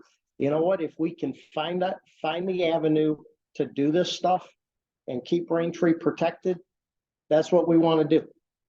And I think that we tried to do that. You know, the insurance met with everybody. The insurance said, here's what you need to have. We communicated that. We thought we were good. It turned out that wasn't exactly, you know, there's some misunderstandings in there. I just want to say, I agree with David, that, you know, this is a larger picture in terms of what defines Raintree, you know, and, yeah, as a community, we're a small city, okay, so, you know, we can have things. What about cultural events? You know, even if you do have, you know, a glass of wine or something like that there, I mean, I think that, you know, Nick, I think that needs to be vetted out, you know, all the parameters, what is, you know, what would be allowable for this lake development, you know, because if you say we're going to do events and parties, it's going to be, oh, wow, everybody's just going to get drunk, you know, and it's going to Don't give me a beer on your cooler. Yeah, That's distribution. But what I'm saying though is, I think if you define it, you know, other communities like Innsbruck, for example, say they have symphony music there, they have art events, they have all kinds of really cool stuff. And we could have things like that. I think the main issue through all this is just alcohol. Alcohol is, I think, where the main issue comes. It's where insurance has the main issue. Alcohol complicates everything. Well, sign a release, you know, like, mine's. We talked about that, and we had a couple insurance agents, brokers here that live out here and said that's not worth the paper it's printed on.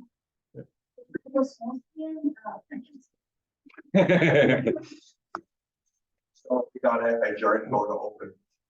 Yeah, let me just finish on. Somebody had their hand up back there about this. Who had their hand up? Go ahead. Not really, but let's just adjourn it. We'll get an open forum. I'll make a motion to adjourn the meeting. Okay. All in favor? Aye. All opposed, meeting adjourned. All right. Go ahead. I'm trying to understand this to get some clarity. If you had witches night out and say you did, told everybody, everybody bring it in, bring your own booze. Is that acceptable? Yes. Okay, so there's a way to get around it, because we have. Let's not put it that way. Let's not put it a way to get around it. Let's just say that's what will work. Right. Right, right.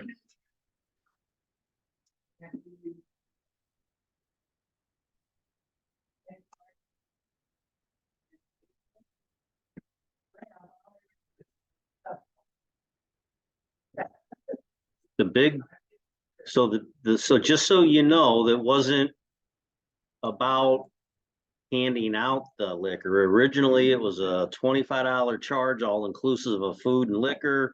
And what our agent said at a meeting as well, that selling or distributing, you have to have not only the license, but you have to have the insurance clause, and that's where the big issue came in. John, you had something? Oh, sorry, Kent, I'll get back to you. I'd like to get the details out because I think about a bunch of details that are out there in social media. But maybe the facts aren't out there is what they should be, and maybe now that we're in open forum, it looks like Sherry has a lot of details on this. But I know when we left that last meeting, there was an understanding as to the certificate of insurance that we're supposed to have. Everybody left that meeting with that. Everybody went into the week of night out meeting, knowing what they had to have. Problem came when, like she said, that vendor that was all insured and everything backed out. Hang on a minute. Hang on. Hang on. I'll let you finish, John, and I'll let Sherry get in, but that vendor did not have the insurance. I met with his insurance agents on a phone call with Tammy. Was it you on the phone with me? And they specifically, adamantly, and urgently told me, we do not have alcohol insurance. Secondly, I was under the impression, now I've been told I was a dummy, but I was under the impression at the end of that meeting, it was going to be a food truck because that's what Mad Smoke was. I didn't find out until the Thursday before the event that they were putting a 10 by 30. I wanted the event to happen. I just. 10 by 30 foot 10. What did I say? You didn't say 10. Oh, 10 by 30, 10. I'm so used to putting them up. I know what I'm talking about. A 10 by 30 tent, anything, well, we found out anything over 251 square feet requires a permit and a fire inspection with the certificate on the tent, plastered to it, exit signs, all kinds of fire extinguishers. So that's why they canceled. And Sherry can, now you guys can go on. You guys did protect the community by saying you do not have this. That's pretty good. Yeah. Not to my knowledge, but they said there was.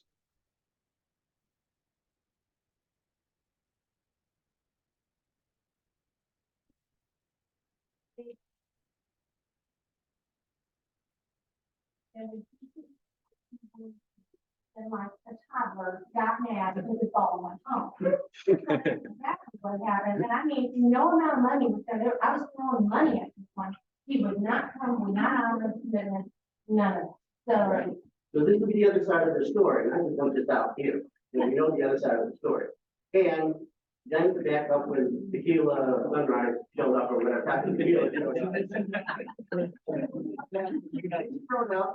They showed up, gave you your certificate by their that was fine. Not by a couple days, right? I think we were talking months, aren't we? January. By month. What were you supposed to do? On the other side of this, and hopefully it's all being recorded, to the community, what did you two have done? Yes, it's happening, you gotta do it now. You don't have insurance now. What step you could have done, maybe, get in your car, drive up to Taco Tequila and say, what is your license here? We'll track it a little bit. So you didn't have to do that, you should have done that. You should have done that. I don't want to get into the weeds, but the conversation Nick and I had with several members. It would have accepted an email from the owner. If you send me an email stating you have the insurance, even though you gave us one that's 9 months old and expired, I will accept that to allow you to continue to have this party. And it was completely ignored. What I'm trying to get out here is that there's a social media side, and then this side here that we're all sitting at. And I don't see too many of the social media, people. I don't know involved, but I don't see any of you here. So, like I said, on my one post, no problem, very much. Come on, guys, let's grow up, let's get in front of this, and let's see, who's really got the whole story here. What do you talk about? Real quick, let me get this out. One of the things that John made very clear in multiple meetings, anything you need, want to do around here or have questions about, do not post it on social media. Because one, we're not going to respond.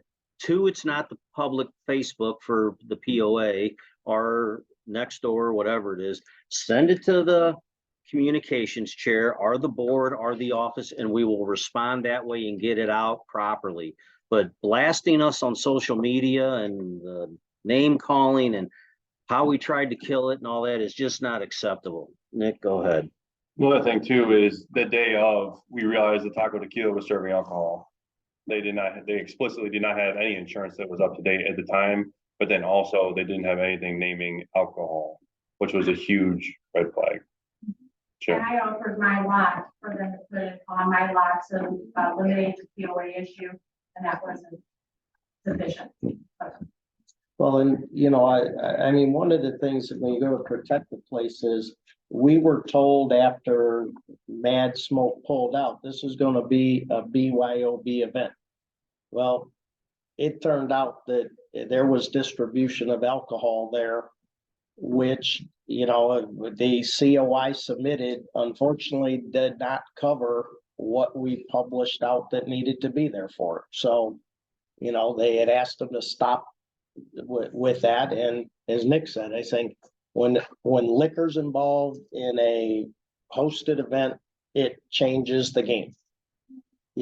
And it changes the game when we're bringing vendors in here, of any type, because if they don't have insurance, that makes Raintree first line of insurance, which is not gonna fly in the eyes of our insurance. Well, another big thing is too, it was private equity or someone's business, that was benefiting from the attention and the marketing and the loopholes of Raintree, right? So, I mean, if it was just a resident that was trying to throw together a party and it wasn't coming together, it'd be one thing, but the dishonesty and now the social media blasting that we've been receiving is coming from a business, right? So it's hard to watch someone try to take advantage of a neighborhood for the sake of their business.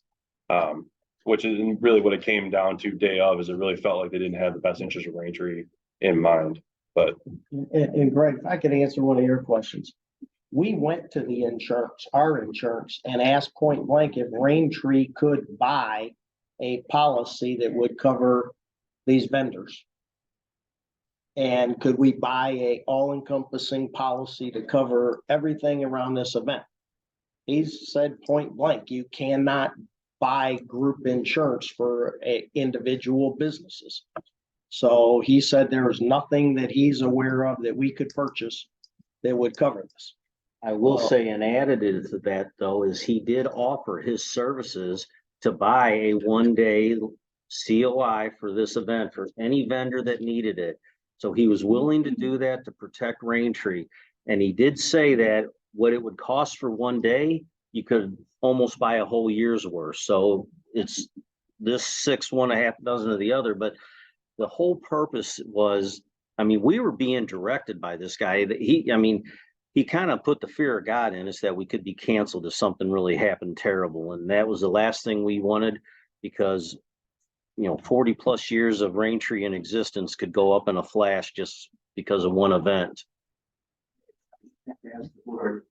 Nick, I don't think your last comment was very proper, and I just want to know if the board stands behind Nick on that comment. What was it? That the whole Witches Night event was a company trying to promote themselves. I don't think that was a proper comment at this meeting. I don't either. I don't find it's, well, our issue was with the entire party from number one was that they were not following the rules and what we had set out for them. The group that was called Adventures, and Right, but specifically the party hosts. Specifically the party hosts. Specifically the party host that did not have the correct COI and was distributing alcohol, yeah. yeah. It's the Fulgersons, right? You should not say that. Well, that was what was on the COI that was That's what I'm saying. incorrect. Right, so I'm not trying to go after anybody here, and I don't have any male intent for anybody. All I'm trying to say is that during the day of, we were going straight to the party host. And the party host is the only person that we were contacting. We couldn't contact Taco Tequila, we couldn't contact anybody. Those people gave us information that turned out to not be correct. We're doing it in Adventures, not the name of their company. Their booth had their name on the back. There was a banner. I see what you're saying, and I see what you're saying, and I didn't.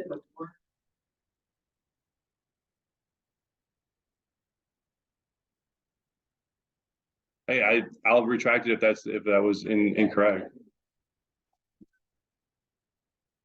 To that point, the problem that we had, John, is we didn't have direct contact with the vendors, which we should.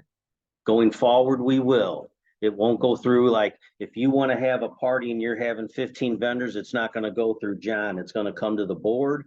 We will dictate what they need to give them the requirements document and move forward. And then they will relay back to you, hey, we got everything taken care of. We can now be here.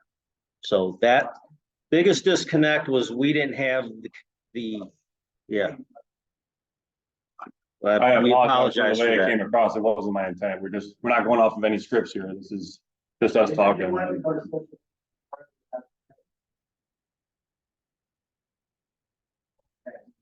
All right. Ken's arm's gonna fall off. Kent, go ahead.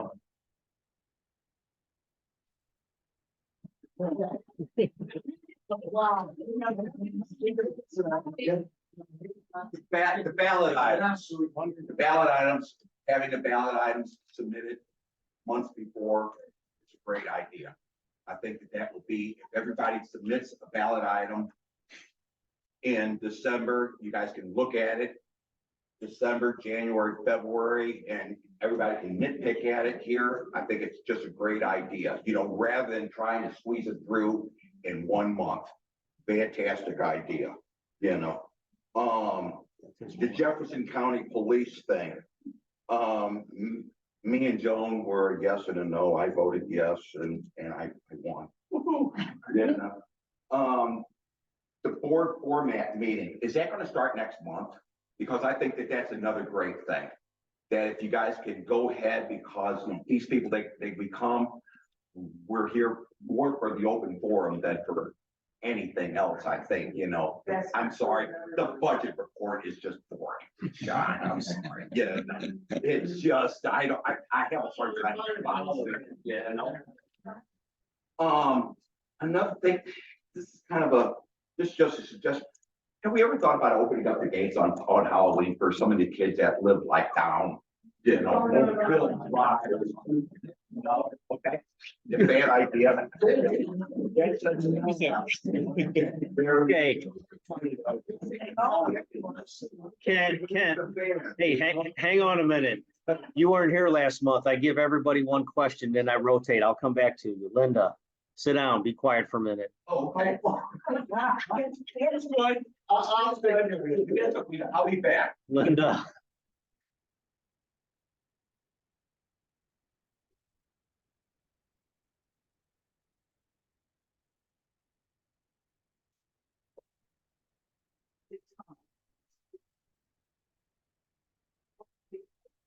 Seeing that by, deleting other things that aren't as important. So I appreciate that. I appreciate your flexibility to allow him to add this big agenda item, even though it was on the agenda, so that this whole thing could get discussed, because it was going to get discussed tonight. So thank you for your flexibility. Thank you for, just being open to allowing us to make comments throughout, because this is a better totally better atmosphere and environment to have this kind of meeting. So I appreciate that. Thank you. Let's get some, Laura, you can have your word. I just have a request, when you guys, as a board collectively, come up with these rules and requirements for these events that are gonna be happening on POA property, could they be published somewhere so everybody knows, and can they please be added to the rules manual? So there are consequences if the requirements and rules and agreements are not followed. Yes, that is the game plan. It just came together so quick and we had to throw something together. John's got a very detailed form that we'll get with Desiree and we'll get it in the rules and get it on the website and everything, but it's pretty close to being final, isn't it? Has it been voted on by members? Or is that a executive board? I don't think it's just the Will it form. require censure requirements? Well, I mean, So that's gonna have to go through my committee too. I don't know that there is there. We Yeah, basically put on there what the agent requested us to put on there. Yep. We had an event. I mean, we had an events form already. We just added, you know, as these events unfold and we learn more, we added the things to the You form. guys had this already, but it hasn't been put in the rules manual and hasn't been published to the community. That's my point. Well, how it And then- was handled was if you come to us that you want to have an event, we give you the events form. So there was, But just like you rent the pavilion, you rent the campground, those items are in the rules manual for the community members to read ahead of time. So that you can, so. We will get it in there and get it on the website as well. Brand culture, do they? No, not at all. but let's just take a step back. In the 6 years I've owned property out here, this started 1 year ago. It's true. 1 year ago. This has been a 1 year and we've had, 3 or so events. And every event we learn something new. So nobody has any experience about dealing with this stuff here because there haven't been events of the scale that have been going on here in the last year or so.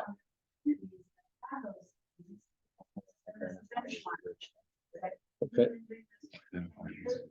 Well, as Nick said, though, if that benchmark includes that you have a $500,000 insurance policy, that's not happening here, whether we could or couldn't, because we don't have the money to pay for that type of insurance to protect us. So.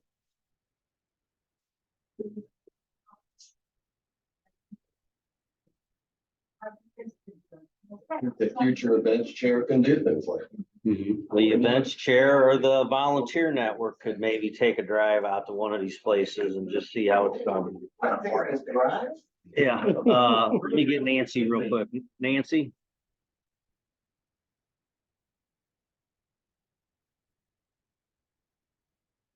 Morning, everyone. Ranford Board, thank you for your service, for serving guys. We appreciate you. I appreciate you.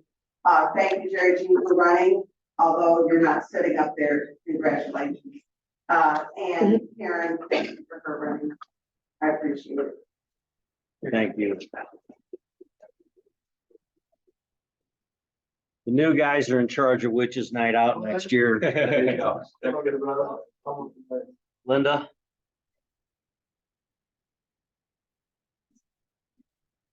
Yes. Yes, we've got software that we're gonna try to do the minutes out of it, so we're gonna see how that works. I doubt it. We don't know. I doubt it.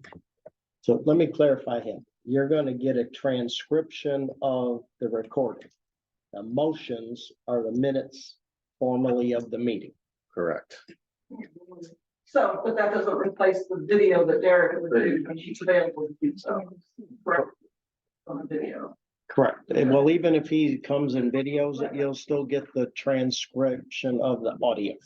Is he just not available? There won't be a video, right? He doesn't. No, I'm saying, well, as I'm saying, you said there was gonna be video. There's not gonna be video. This is only transcript only. Correct. Okay. I didn't know if you were saying, so no longer will Derek be videoing, and I'm not doing that, but he's available, he'll be doing video, that and that, and when else comes, right? I don't think we can answer that.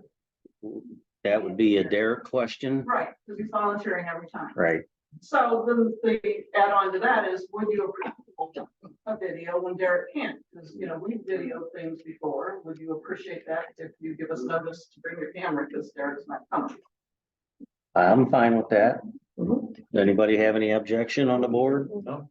Sure. It's the only way we can get the information out to as many people as possible. I don't know that Derek ever tells us in advance if he's gonna be here. So if he's here, he's here. If he's not, he's not. Got it, okay. Hang on, John. Jerry Jean, Two things. One is, I agree with, John about, Nick, I think you need to be careful with Yeah. wording. he apologized for it. I'm just saying you just need to be careful. I'd kick his ass later, but have you looked at him? He's not bad. It's all legs. He's still blocking the flag. It's all legs. I wanna address that if I can. I didn't even realize I said anything that was supposed to be.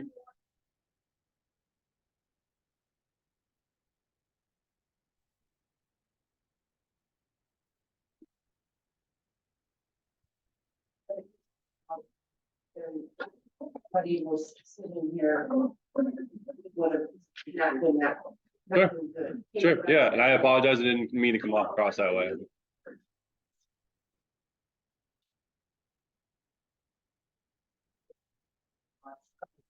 The other thing that, I know that a lot of stuff went out beforehand, about what the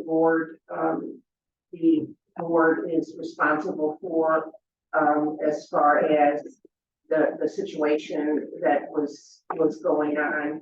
I strongly, Dave, I've talked to you about it, and John, I strongly feel that the board needs to put something out afterwards, not naming the situation or anybody's names, but I think something needs to go out to strongly, put out to the people in the subdivision, the guidelines for putting on an event, the insurance, you know, whatever you have to have, the seal thing or whatever that you need to have, and that it has to be up to date and blah, blah, blah. But I think that truly, I feel that the community needs to know that this is what you have to have. And if you don't have it, and if it's not turned in, it's null and void. It doesn't. Well, one of the things we're gonna do per Laura's comments, we're gonna get it in the rules manual. We're gonna get it online. I can tell you the definition of what Rain Tree's Facebook page is about is to let people know what's going on. And I guarantee you, I'll take it to Vegas on my last breath, that if I put something out there about here's the document that you gotta fill out and live by, I can only imagine what names I'd be called. Well, you know, It ain't gonna matter, Jerry. I'm blue in the face. I'm gonna tell you, there ain't nothing I can say or do about a document or a farm or a rule or a stipulation or anything. It's always gonna have some kind of ulterior motive that the board's doing something crooked. Ask these two guys, ask Kent if I have coordinated anything with them under the table, behind their backs about anything going on with this witch's night out. no, I just want the people to know, we got to somehow get these. I'm not gonna say words. Well, No, that it's not doing that. Jerry, can I say, What is doing the right thing? Jerry, I'm new. I'm the secretary, and the office personnel, John, have been wonderful trying to teach me. And my goal is to get as much out as I can, but I am not gonna get on Facebook and next door. I will give you information, like just those type of things, but I'm not subjecting our board to all that. No. The POA office, I mean, the website, I'm telling you, I learned more about our website that I never knew. Deb Anderson came and showed me. There is so much information on our website. If people can just train themselves, if you have a question about what's going on, go to our website. Don't go to anything else but the website. I can't, I mean, Let me get Kent, Linda. Kent? Yeah. But I'm, First off, Dave, and the board, thanks for protecting us. Yeah, because what happened, it's an issue. And I'm not too sure if it's alcohol that's as much of a problem with these events as it is the size of these events. With size comes extra risks. And more so than alcohol.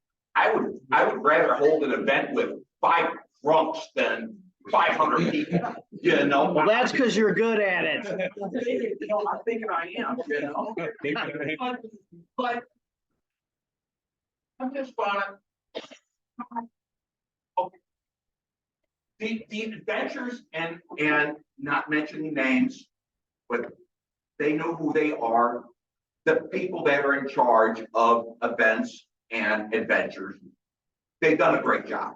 I mean, they have done a fantastic job of bringing these events to life, to being able to do these things. They have done a lot, but with the size of these events comes responsibility that you guys have got to protect us from. And hopefully the people that were doing these events, that they can work with you guys a little bit closer and come to an understanding that yes, we need insurance, we need this. What happened on Witches Night was very unfortunate. I mean, I was sorry to see it happen, but I'm glad that we can't have it happen again. Let's just put it that way. We can't have that situation happen again. But to adventures, I applaud them. I think that it's, and you guys have too.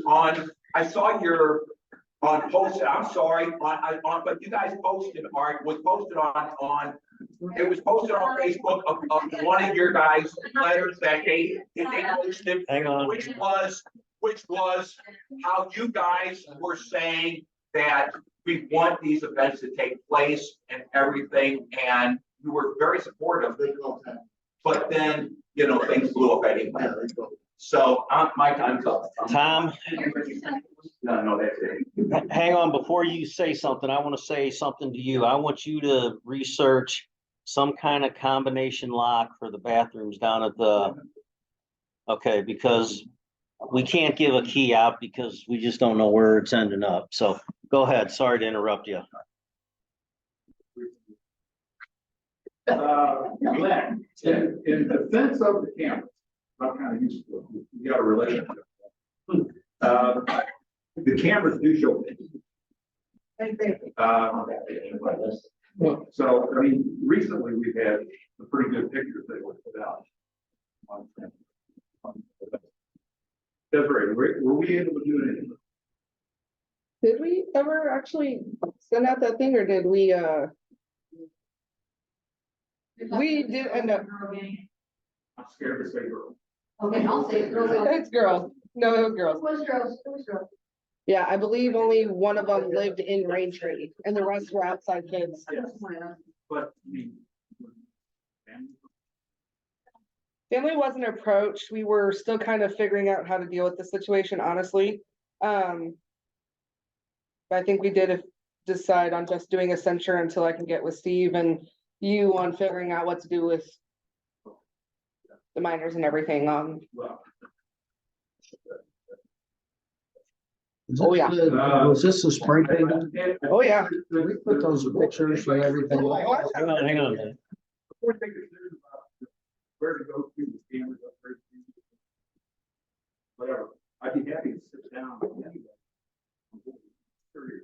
show you what. Then it's limitations, you can see.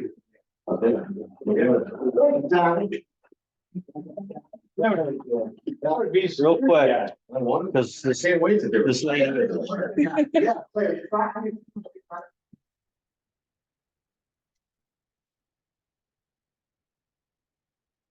Yeah. And definitely. Do not feel the board understand what the cameras will continue here. And there is 18 cameras here. They are very good. You replace it with this other system. The only advantage of the other system is the police follow through, possibly, and the replacement of the cameras. Yes, but I mean, if you enforce it and we get security on it, we use that security money for actual security, people here going to the police, somebody being paid, maybe go to the police department, whatever it does to prosecute these people. We've got them on camera. We've got them all. We've got license plates. We've got pictures. All you gotta do is follow through. And that's where it's 25,000 or whatever it is. The cameras are there. I think the board needs to see what the technology is out here and understand it a little bit better. Sorry if I'm insulting anyone, but I just don't think that you understand what we all have here and the capabilities of it, and the people that are involved. So please consider technology committee going forward. Yes, ma'am. I just want to thank Steve and Tom for putting together, doing the mulch. I have a blast out here helping with that. And every time I drive by, I feel so proud of it. And it's like, it looks so good. So it's like my husband and I are ready to go for more things. And so everybody here could get involved with that somehow. Maybe they feel really close to the neighborhood. Volunteers. Huh? Because we kind of, I don't know how much I really know. Not working. Oh, he was a nervous wreck. It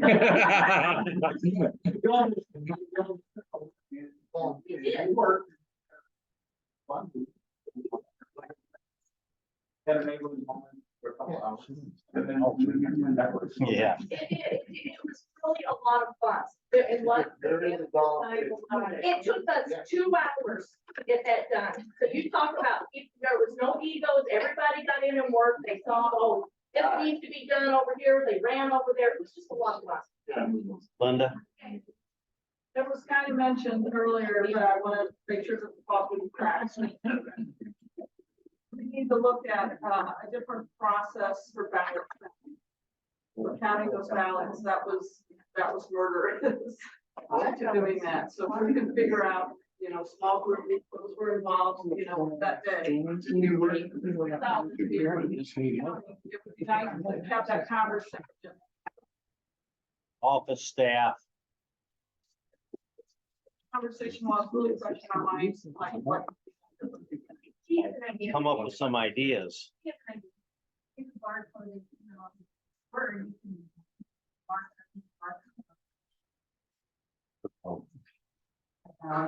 Gotta have a barcode reader.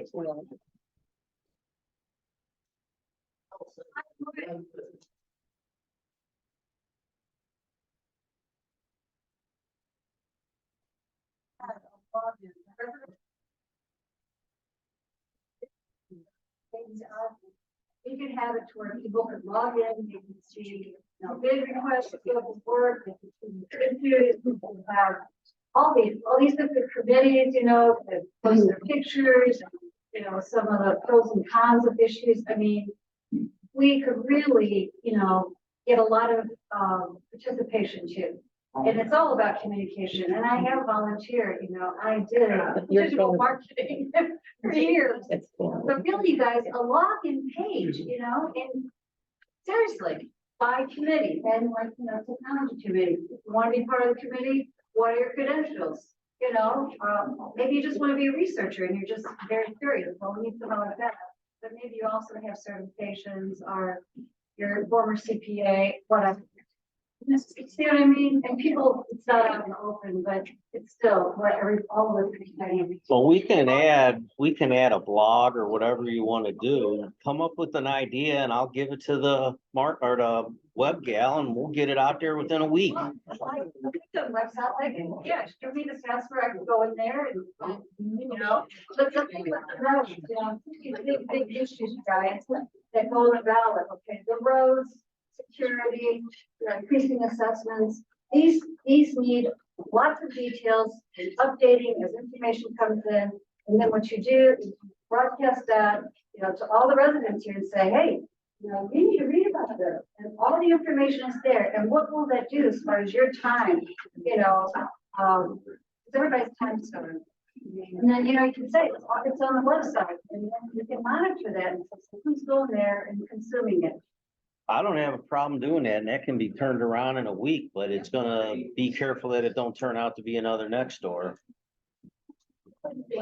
No.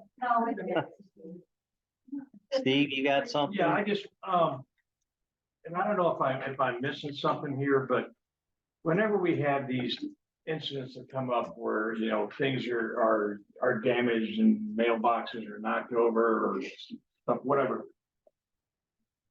Is there any kind of, you know, something that we need to have a incident report done? You know, there's a process that we follow to follow through on that is, you know, incident report date, what happened, security knows about it. Security's gonna review tapes. If tapes said anything, yes or no. If they do, you know, what's our next step? We go to the, you know, go to the police. You know, we make a police report. It's followed up on. I see a big disconnect between what's things that are happening. Rather than just respond to an email sent to security. Yeah, I just think we need to have some kind of process that's followed. And maybe even going out on a website and people want to know, you know, what happened. I don't know if that we could do that legally or not, but anyway, we do some kind of process to where there's a follow through to the end. And we can either do something about it or we can't do something about it. If we did something about it, this is what happened. And Joe guy that spoke that night, he said that each person, whoever got affected, needed to file a report with police individually, not as a group. Right. Individually, and then go after each person. So anyone who got the mailbox knocked down. Yeah, so people got mailboxes knocked down. So the incident report is made. Pictures are reviewed. It goes to security. Security goes and talks to the people that it happened to. Are you going to put a police report out? Yeah, okay. And that's recorded too. We don't deal much with what happens on personal property though. Well, okay, but on stuff that happens to us, when, On you the know, POA property, on yes. POA property, yeah. But we need to have there's a disconnect between when it happens and then we never hear anything about it again. But he was on POA property when he knocked down all the mailboxes. That's true. So that's still a POA property problem. It wasn't like he was driving on your private property and one private property and one private property. He was actually on the road at some point while he was knocking down mailboxes. I'm just really big on consequences. And if you're not gonna follow through with consequences, it's gonna continue to happen. Oh, I don't These disagree. kids are bored. They're bored. Someone's that, but you know what? Put them to work. I'll work with them. I'll work with them. I used to work with juveniles. I have no problem. You're not the only hard one around here. No, but I really do believe we need to do something like that. They are.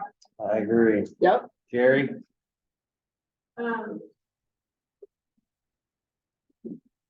thing with the mailbox, did you, find out about what I told you? I have not, but we were on the mailbox issue. Was it the mailbox issue or was it I think it was the mailbox issue. Tammy, what was it where the officer said for us to back off and let them do their job? Was that the mailbox or was that the? No, the mailbox, everyone filled out their own individual affidavits for the detective interviews. Everyone at their homes filled out an affidavit. You can go on CaseNet, you can see the one gentleman that they have charged with it. He's just had a hearing, I want to say like the third week of September.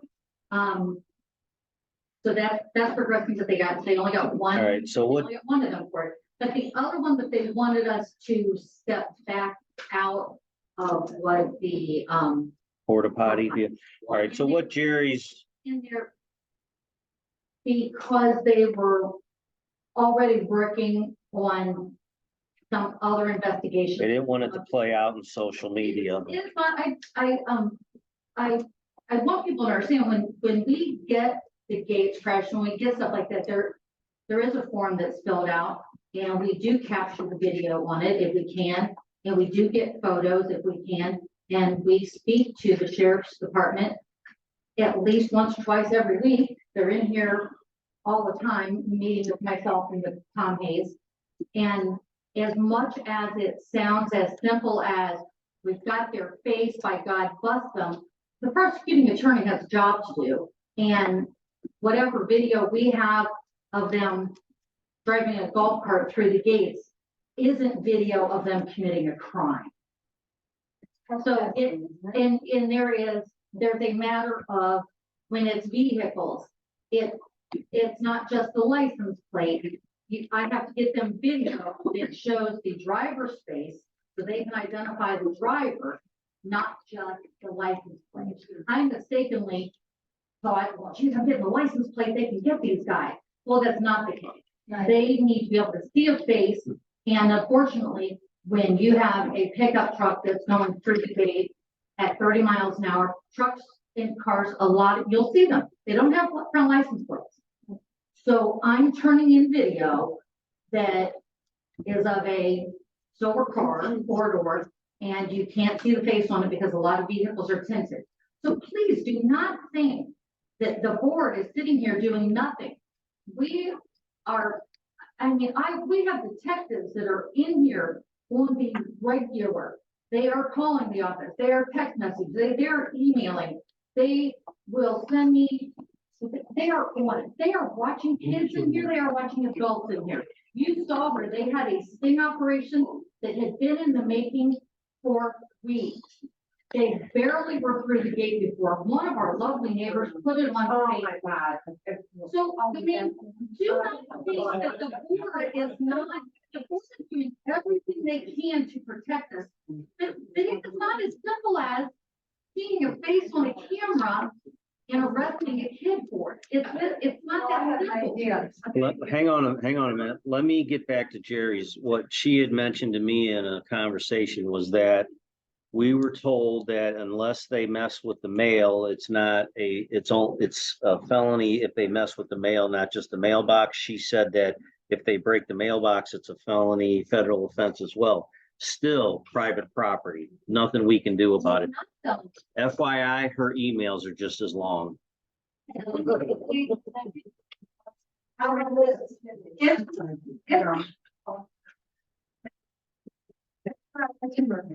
But yes, I did look into that, and according to Google, it's both ways, so there's still nothing we can do about it.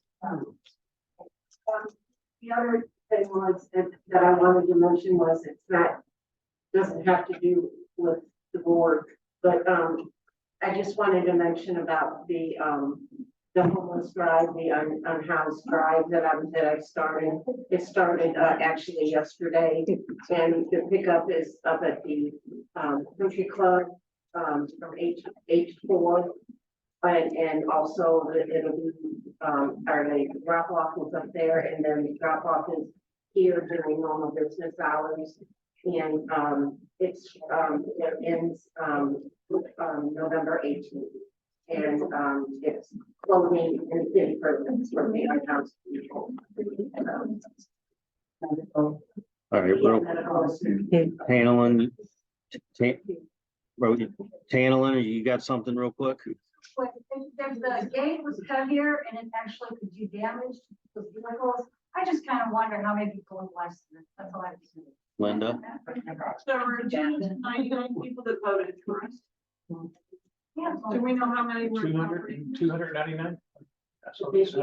Yeah, almost. 299. We do have that information. I don't know. I don't know that they manually went through and. Next Thursday. Is that it? Everybody done? Good night. Thanks for coming.